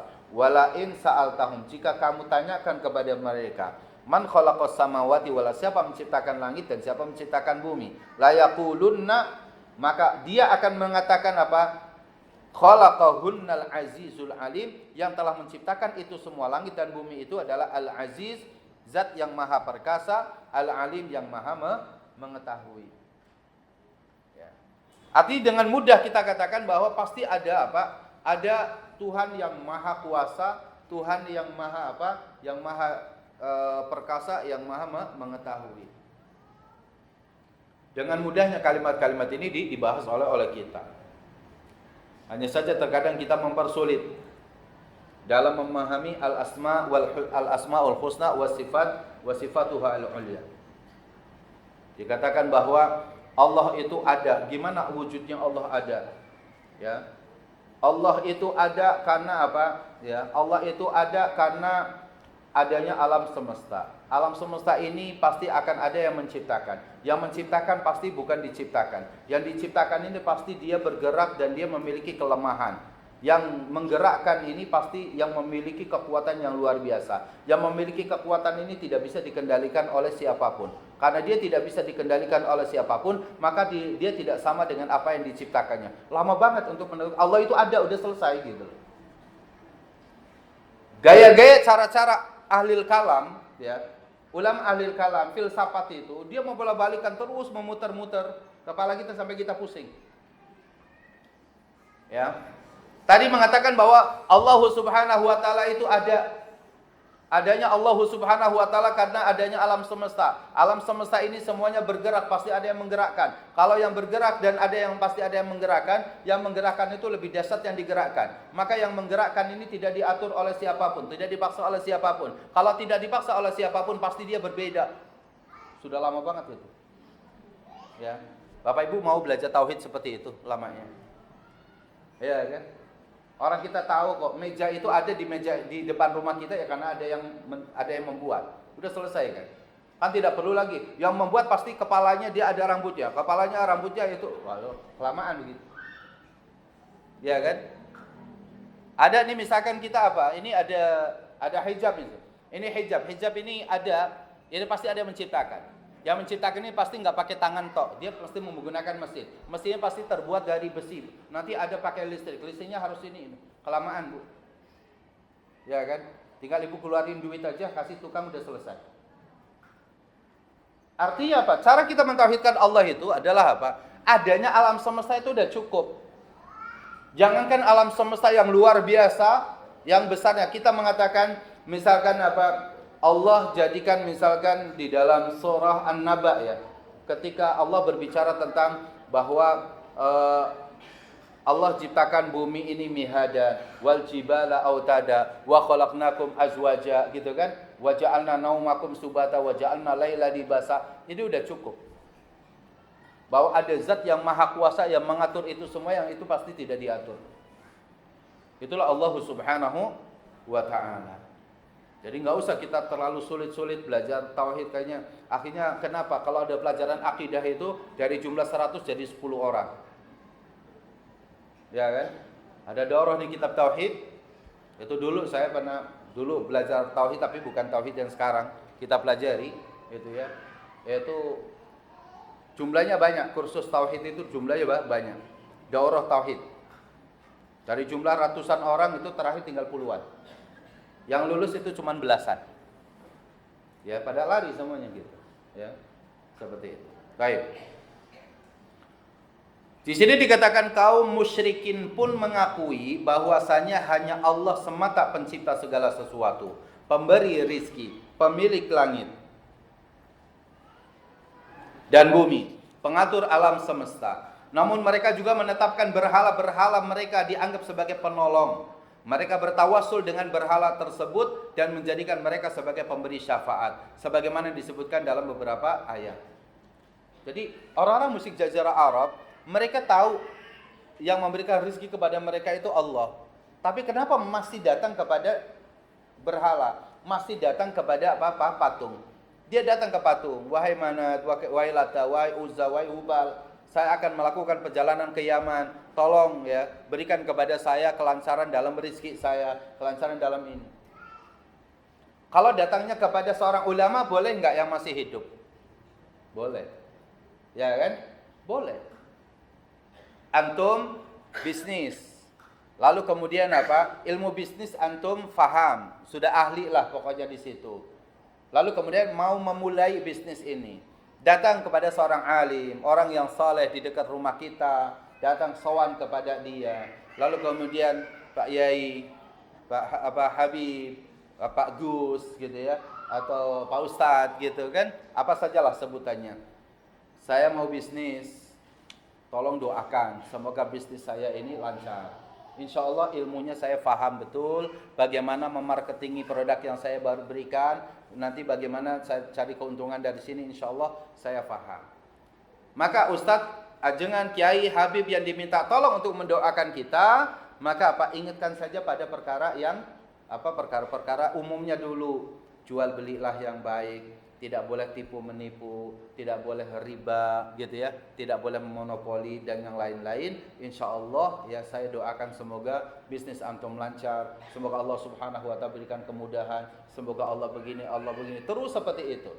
Dan jangan lupa kalau nanti sudah punya rezeki, sudah 1 tahun waktunya untuk bayar zakat, keluarkanlah zakatnya 2,5%-nya misalkan, untuk membersihkan jiwa antum, membersihkan harta antum, semuanya itu bismillah ya. Lalu apa? Doa udah. Diaminkan sama antum. Boleh enggak begitu? Boleh. Karena orangnya masih apa? Hidup. Tapi datang ke berhala, ini kan musibah. Ya kan? Lalu kemudian mereka mengatakan, itu buktinya kaum muslimin kalau tawaf mengelilingi Ka'bah, lalu berdoa menghadap ke Ka'bah. Bukankah itu meminta ke Ka'bah? Ya Rabb, berarti enggak paham dia. Ya kan? Kita menjadikan Ka'bah itu sebagai pusat kita untuk menghadap secara fisik. Kita tetap memintanya kepada siapa? Allah Subhanahu wa ta'ala. Kita memintanya kepada Allah. Allahumma inni as'aluka ridhaka wal jannah wa a'udzubika min sakhatika wan nar. Tapi kita melihat ke Ka'bah, menghadap ke Ka'bah. Lebih khusyuk kita melihatnya, karena itulah Allah perintahkan kita untuk menghadap. Fawalli wajhaka syatral masjidil haram. Hadapkanlah wajahmu, badanmu ke arah Masjidil Haram. Ya, hadapkan. Ini ada perintah Allah Subhanahu wa ta'ala. Kalau Allah perintahkan kepada kita menghadap ke Baitul Maqdis, pasti kita akan apa? Akan berbalik arah, membelakangi Masjidil Haram, dan akan menghadap ke Baitul Maqdis. Itu dulu. Tapi sekarang sudah dirubah. Allah yang memerintahkan kita untuk menghadapkan ke Masjidil Haram. Tapi mintanya harus tetap kepada Allah Subhanahu wa ta'ala. Ya. Dengan perbuatan tersebut mereka tetap dalam keadaan musyrik. Artinya kalau dia bertawasul, meminta kepada berhala, kepada patung yang dia sendiri tidak bisa melakukan apapun untuk dirinya, ya, maka apa? Itu harus dihindari oleh kita, karena itu bisa jatuh kepada kesyirikan.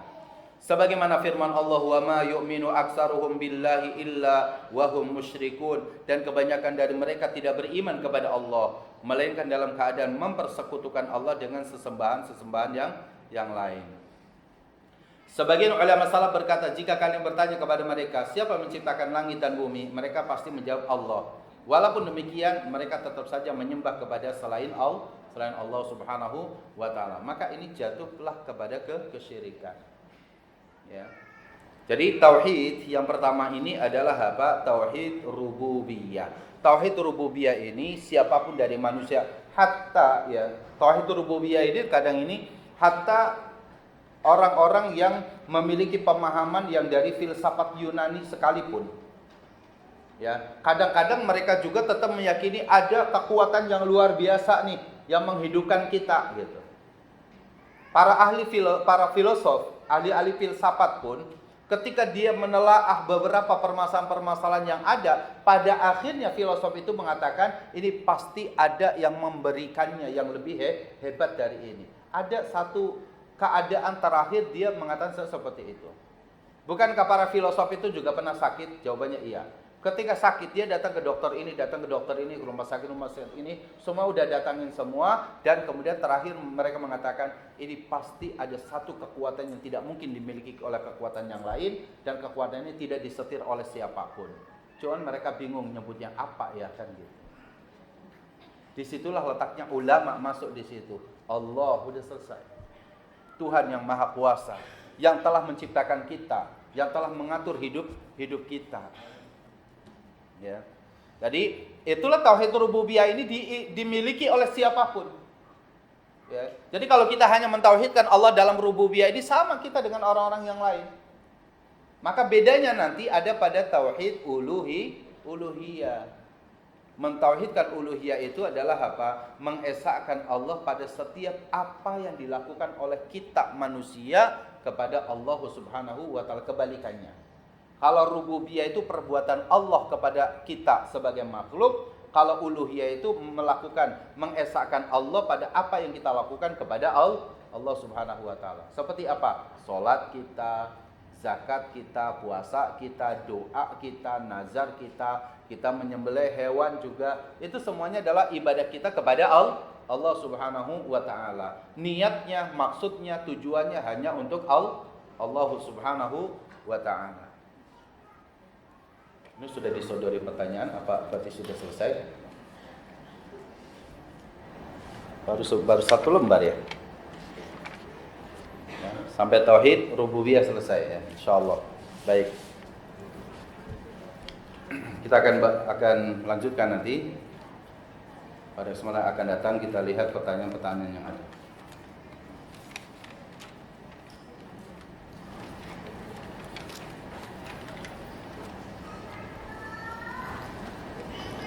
Ustaz, bolehkah kita bertawasul dengan minum zam-zam sebagai obat segala macam penyakit? Boleh. Boleh. Ya. Karena Rasulullah yang menyuruh.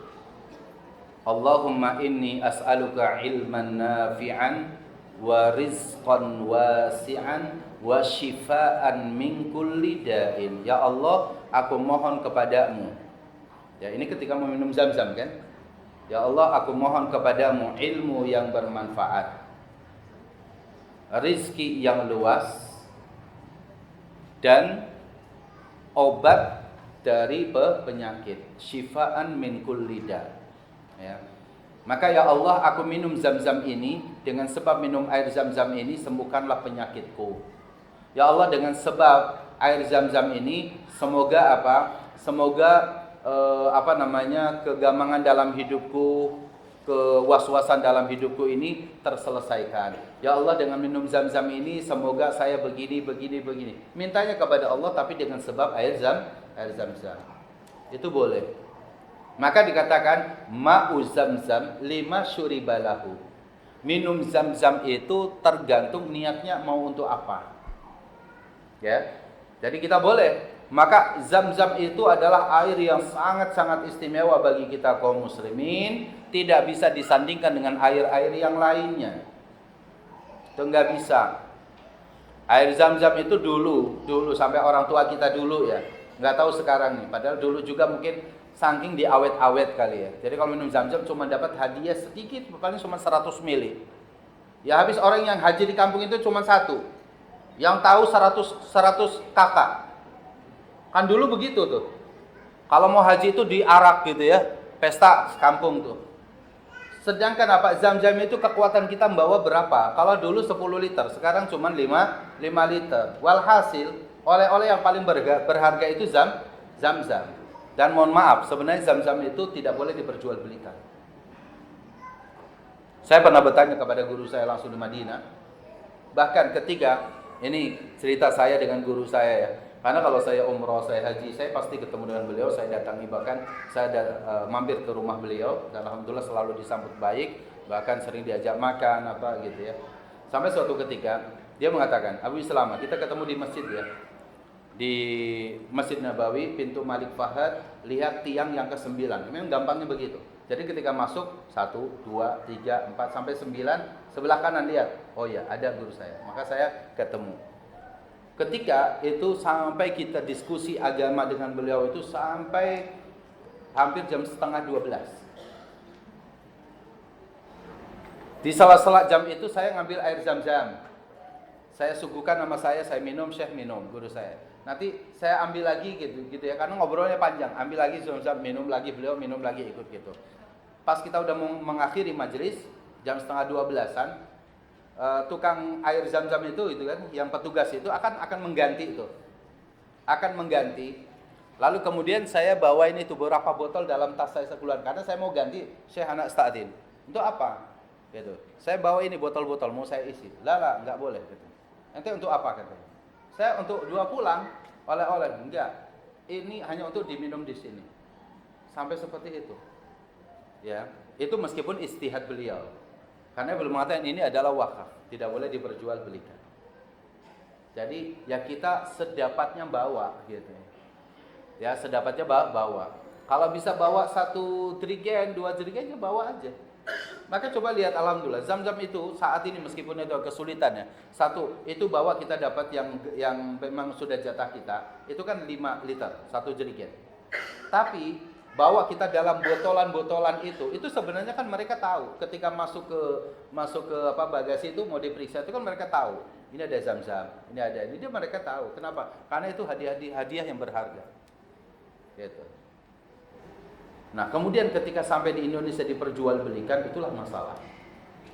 Ada alasannya, ini kan nanti untuk ongkos Ustaz. Ya, ongkosnya apa? Ongkos apa gitu. Ongkos umroh kan sendiri gitu. Betul nggak? Jadi dicari alasannya apa juga ini nggak ketemu di situ.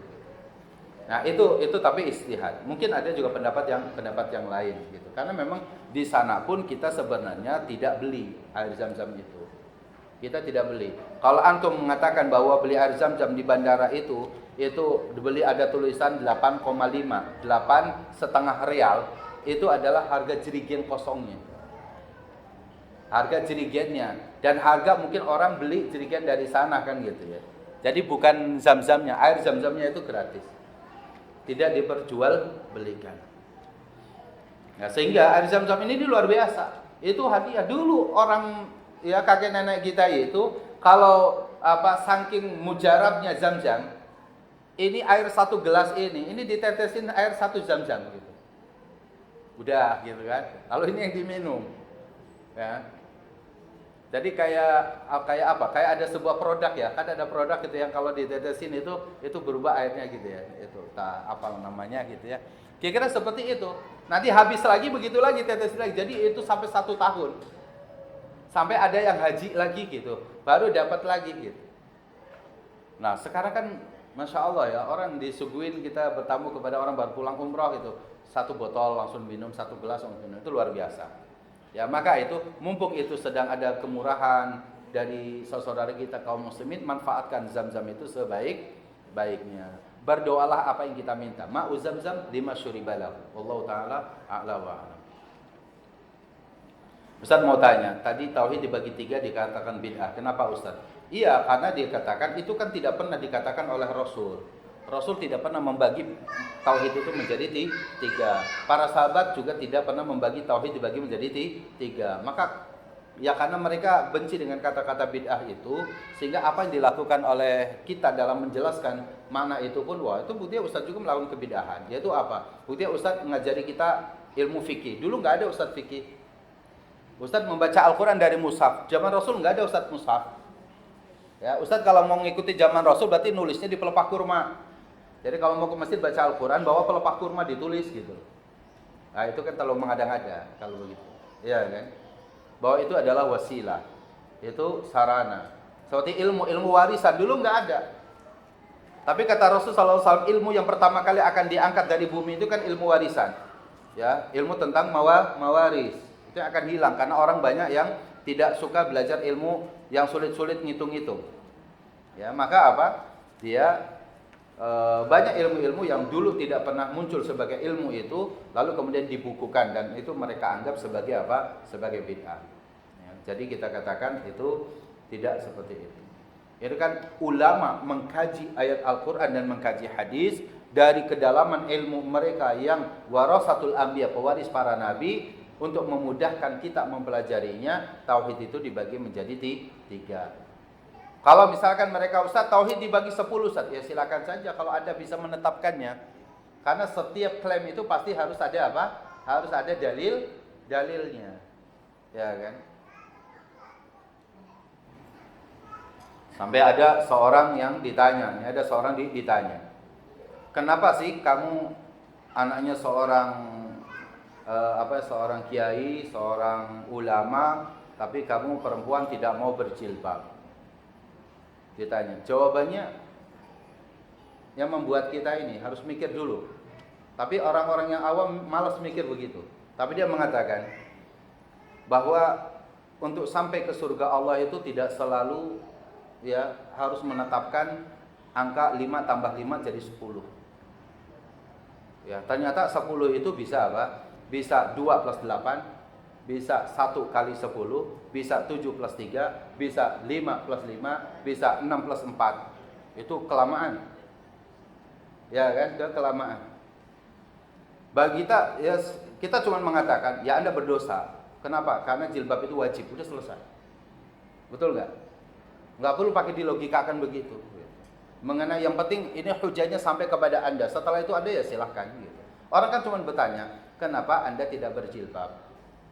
Nggak perlu dikatakan untuk masuk surga itu tidak selalu harus angka 10 gitu, 5 kali 2. Ya, nggak usah pakai berlogika begitu. Tidak semua agama itu dilogikakan. Ya.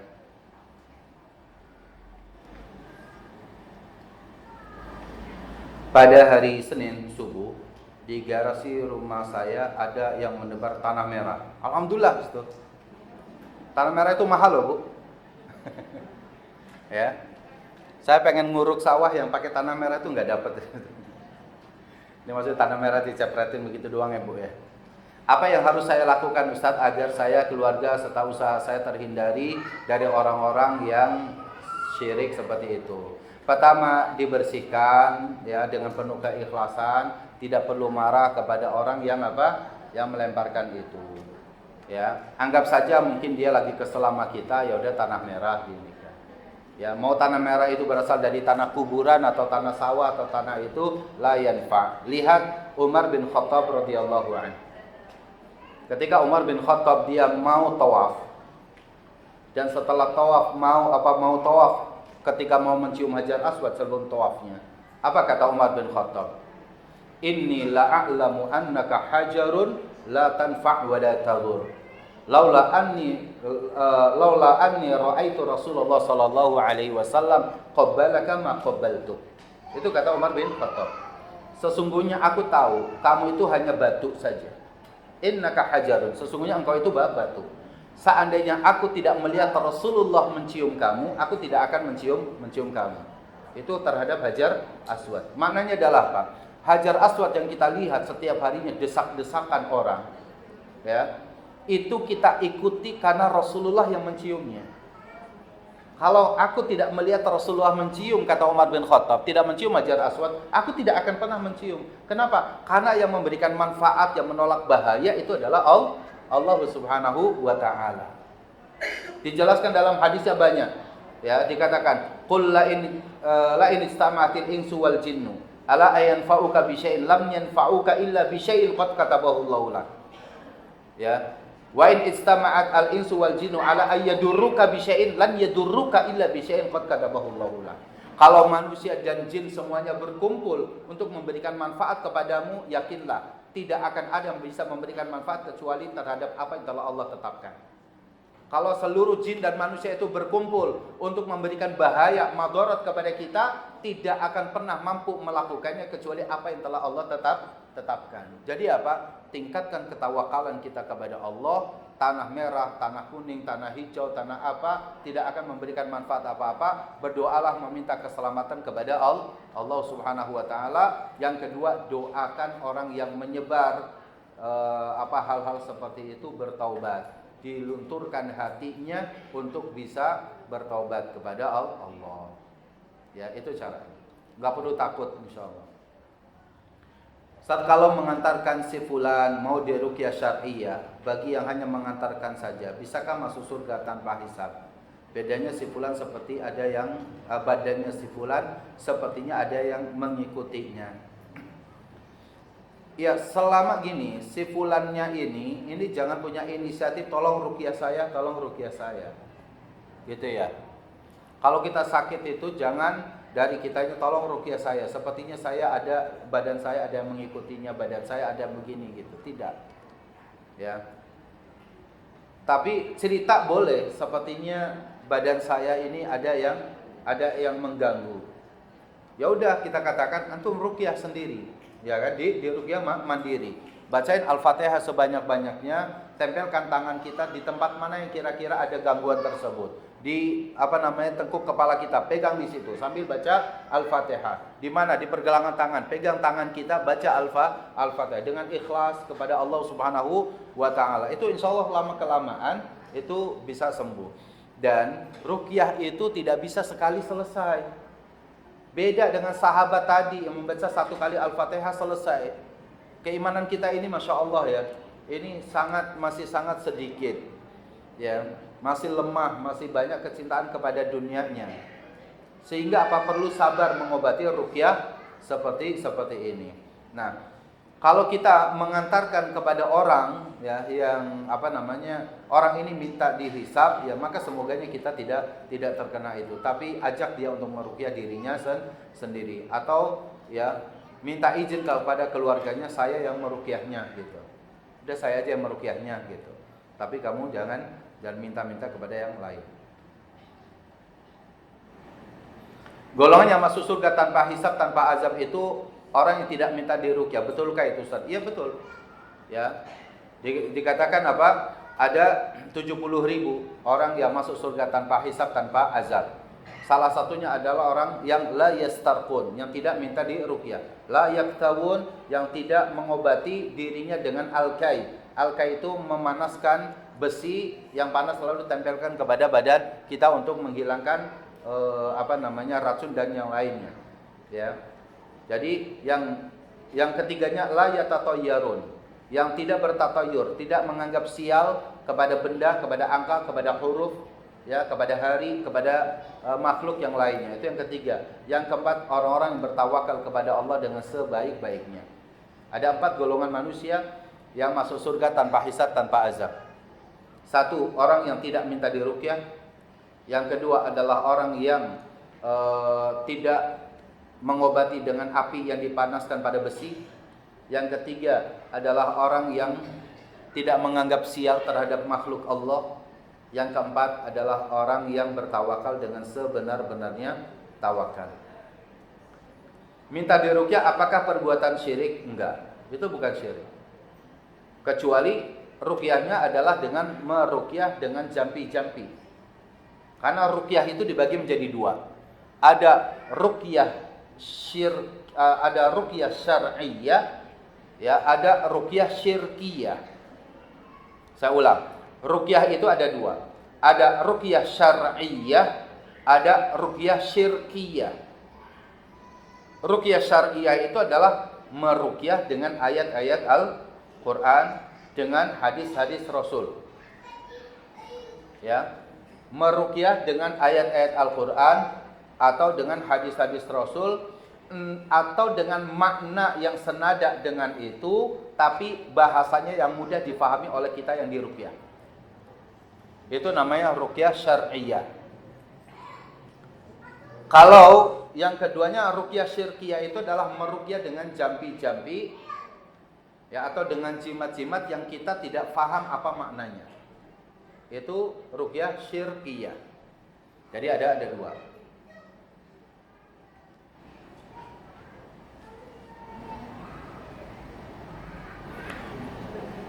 Ustadz Afan di luar tema. Assalamualaikum Ustadz, keluarga saya poligami. Saya mau bertanya, apabila ada suami selalu berkata kasar, suaminya marah kepada istrinya, dan ada kata-kata cari aja suami yang lain, sering ucapkan kata apakah pisah itu jatuh talaknya Ustadz. Dan kadang suami sering berkata kotor kepada istrinya, padahal membahas masalah sepele. Bagaimana sikap istri dalam menghadapi suaminya Ustadz? Apa perlu dipertahankan kehidupan keluarga seperti ini Ustaz? Mohon petunjuk dan sarannya. Iya, ini rumah tangga memang harus didasari dengan ilmu, gitu ya. Didasari dengan ilmu, bukan hanya ilmu tentang pernikahan saja, tapi ilmu pernikahan, ilmu yang berkaitan dengan pernikahan seperti tentang masalah nafkah, tentang masalah pendidikan dan yang lainnya, tapi juga tentang masalah adab. Tentang masalah adab. Yang berkata kasar kepada istri, selama istri itu tidak berbuat salah, maka hukumnya haram, tidak boleh. Ya, kecuali istri itu melakukan fahisyah. Fahisyah itu keburukan yang mengarah kepada perselingkuhan. Ya, bahkan bukan hanya kata saja, tapi barangkali juga ada perbuatan yang harus dilakukan oleh seorang suami, marah, bahkan memukul pun itu boleh, tapi dengan pukulan yang tidak menyakitkan, tidak membuat bekas. Ya kan? Itu. Jadi wallati takhafuna nuzuzahunna fa'iduhunna, ya, fa'iduhunna bil ma'ruf, fa'iduhunna wahjuruhunna fil madaji wadribuhun. Jika kalian merasa khawatir para istri itu nusuz, yaitu bermaksiat kepada Allah dengan dia melakukan keburukan perzinahan atau mengarah kepada perzinahan, maka nasihati dia dengan sebaiknya. Kalau tidak, maka pisahkan dia dari tempat tidurnya. Kalau tidak, yang ketiga, pukullah dia. Darbun ghairu mubarrih. Pukulan yang tidak menyakitkan dirinya. Kalau tidak, ya talak, minta talak atau ditalak dia, ya sudah ceraikan. Gitu ya. Itu kalau memang tidak, 3 poin ini tidak bisa dijalankan. Ya. Itu kalau misalkan dari pihak istri yang seperti itu. Bagaimana kalau suami yang nusuz? Karena suami juga nusuz juga. Suami dia sama, ya, suami dia juga melakukan tindakan kekerasan, suami tidak bertanggung jawab, suami juga bisa masuk kepada ranah perzinahan atau mengarah pada perzinahan. Maka nasihati dia, suami, dengan cara yang baik. Yang kedua, kemudian ya, minta untuk untuk tidak dulu dekat-dekat dengan suami sampai suami mengakui kesalahannya. Ya, kalau memang tidak bisa juga, ya sudah, kita minta pisah, gitu ya, karena ada alasan yang syar'i. Yang tidak boleh adalah meminta pisah dari suami, gitu ya, tanpa alasan yang dibenarkan. Itu tidak boleh. Ya, jadi tidak boleh meminta pisah dari suami pada perkara yang tidak ada alasan secara syar'inya. KDRT gimana? Itu syar'i. Ya, tidak melakukan ibadah kepada Allah dengan cara yang baik, Ustaz, tidak mendidik dengan cara yang baik, itu syar'i. Seorang suami datang kepada Umar bin Khattab.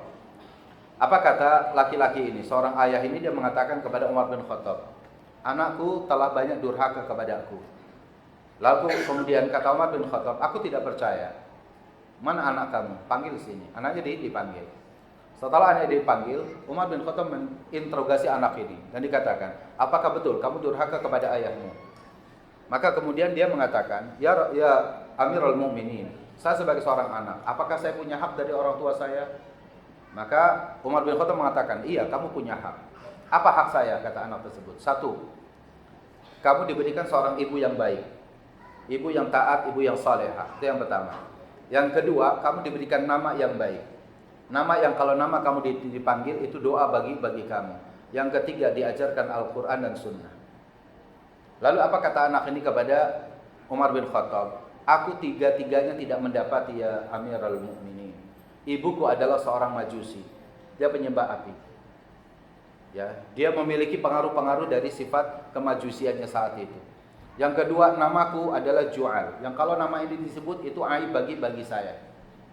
Yang ketiga, orang tuaku, ayah dan ibuku tidak pernah mengajarkan aku yaitu agama. Nah, di sini poin pada anak saja seperti itu, apalagi pada suami dan istri.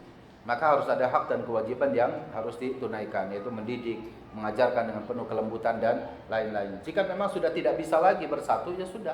Talak itu adalah bukan perkara yang dibenci oleh Allah Subhanahu wa taala. Ada satu kalimat, abghadul halali 'indallahi at-talaq. Perkara yang halal tapi dibenci oleh Allah, yaitu talak, itu adalah hadis palsu. Tidak mungkin Allah Subhanahu wa taala menetapkan syariat talak, gitu ya. Lalu kemudian Allah memurkainya, itu enggak. Untuk itulah talak itu diberikan kepada apa? Kepada laki-laki. Kenapa? Karena biasanya laki-laki itu dia punya bisa mengekang itu. Kalau talak itu diberikan kepada seorang istri, maka apa? Kurang nafkah minta talak. Gaji telat minta talak. Ya kan? Rumah sempit minta talak. Apa saja, ya kan? Semuanya begitu, akhirnya minta talak terus setiap hari gitu. Maka itu nggak bisa.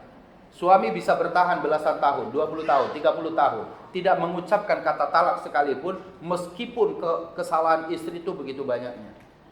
Ya kan? Tapi dia bisa bertahan. Tapi dia tidak akan bisa bertahan ketika dia dikhianati oleh istrinya. Ya. Dia main sarong, dia itu nggak bisa dia. Gitu. Dia bisa, istri yang mencak-mencak kepada dia, marah-marah pada dia dengan nada keras dengan apa, itu dia bisa terima. Tapi ketika kemudian dia dikhianati pernikahannya seperti itu, maka nggak bisa. Ya, tidak bisa. Ya, maka apa? Ya, cerai pada akhirnya.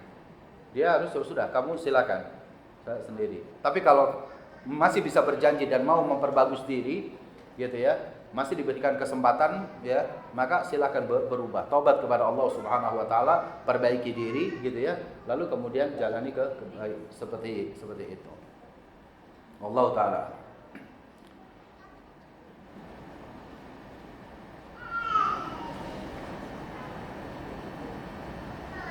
Ustaz, perbuatan apa saja yang dilakukan jamaah umrah dan haji yang mencederai ketauhidanan kita? Oh, banyak sekali. Ya, banyak. Jamaah umrah dan haji, ya. Misalkan dia lagi tawaf, kemudian dia memisahkan diri dari jamaah kita, lalu kemudian dia mengusap-ngusap di makom Ibrahim misalkan, nangis-nangis di situ gitu ya. Awalnya pengen tahu kayak apa telapaknya kan gitu. Setelah itu enggak nangis-nangis. Setelah itu apa badannya, kain ihramnya diusap-usap di situ gitu. Mencari berkah dan yang lainnya. Itu enggak boleh. Ya, itu tidak situ. Makom Ibrahim sebagai tanda saja di situ bahwa nanti setelah tawaf ada juga itu sunnah kita sholat di belakang makom Ibrahim, sholat dua rakaat. Itu yang pertama. Ya, yang kedua juga misalkan pada saat kita ziarah kubur yang ada di sana, kita mengambil bebatuan atau mengambil tanah tadi gitu ya, itu sebagai tanah yang berkah, tanah yang ini dan yang lainnya dari negara Saudi misalnya di sana negara Arab, kita singgah di mana saja, ambil tanahnya, ambil batunya, dikumpulin, dibawa ini adalah batu yang berkah dari tanah suci dari ini nggak boleh. Kita katakan tidak semua tempat. Di dalam buku Memburu Berkah yang diterbitkan oleh Pustaka Imam Syafi'i, saya dulu ikut mengedit buku tersebut, yaitu agak tebal bukunya tentang memburu berkah. Di situ tidak ada tidak semua tempat yang pernah diinjak oleh Rasul sallallahu alaihi wasallam, yang pernah diduduki oleh Rasul sallallahu alaihi wasallam, yang pernah Rasulullah lewat di tempat itu, lalu kemudian seakan-akan itu semua tempat itu diberkahi Allah Subhanahu wa taala. Tidak semuanya. Tapi kalau ada yang diisyaratkan dengan dalil, contoh misalkan Masjid Quba. Ya kita sholat 2 rakaat di situ karena Rasul mengatakan apa? Man tatahhara min baitihi summa ata Masjid Quba fa shalla raka'ataini ta'dilu umratin misalkan. Ta'dilu umratan. Siapa yang datang dengan bersuci, memiliki suci, datang ke Masjid Quba untuk sholat 2 rakaat, maka itu pahalanya 2 rakaat yang kita lakukan sholat di Masjid Quba itu sejajar dengan apa? Ya, dengan pahala ibadah umrah. Maka sholat di situ. Kita ziarah kubur ke masjid kita ke Uhud misalkan. Kata Rasul Jabalun yuhibbuna wa nuhibbuhu. Uhud itu adalah gunung yang mencintai kita, kita pun mencintai dia. Maka kita datangi di situ. Itu juga adalah berkah, tapi bukan berarti ngambil tanahnya. Kita cukup datangi di situ, lalu ada pemakaman syuhada Uhud, maka kita mendoakan mereka. Ya. Jadi banyak jamaah umroh, jamaah haji yang banyak mencederai kita. Apalagi doa-doa yang dipanjatkan misalkan ya bukan dengan doa tapi malah dengan nyanyian atau dengan ya ini tentunya mencederai ketauhidan.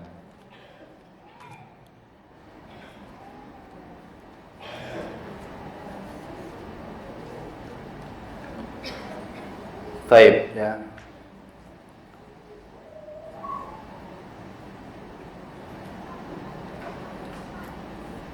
Saya minta di sini ada permintaan panitia, tolong pilihkan pertanyaan yang bagus untuk diberikan hadiah sponsor dari Muslim Madani. Ya, saya hanya minta ini aja nih. Mau tanya tadi tauhid dibagi 3 dikatakan bid'ah, kenapa ya Ustadz? Nah itu silakan boleh ambil hadiahnya. Ya, yang kedua yang tadi mengenai tanah merah yang ada di garasi atau apa gitu ya, itu boleh diberikan hadiah di situ. Ya.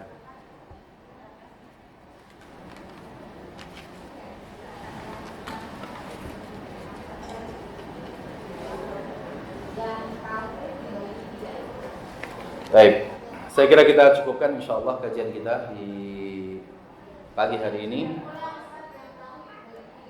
Oh, kenapa?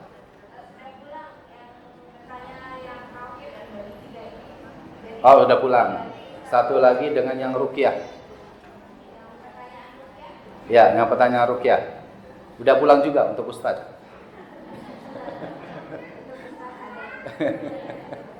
Ya. Baik, itu ya. Baik, ya. Jazakallahu khair. Semoga Allah Subhanahu wa taala memberikan manfaat dari apa yang kita bahas di kesempatan hari ini. Yang benar dari Allah Azza wa Jalla, yang salah dari kejahilan dan kebodohan saya. Semoga Allah Subhanahu wa taala mengampuni kita semua. Aku lupa lihat wa astagfirullah li wa lakum. Assalamualaikum warahmatullahi wabarakatuh.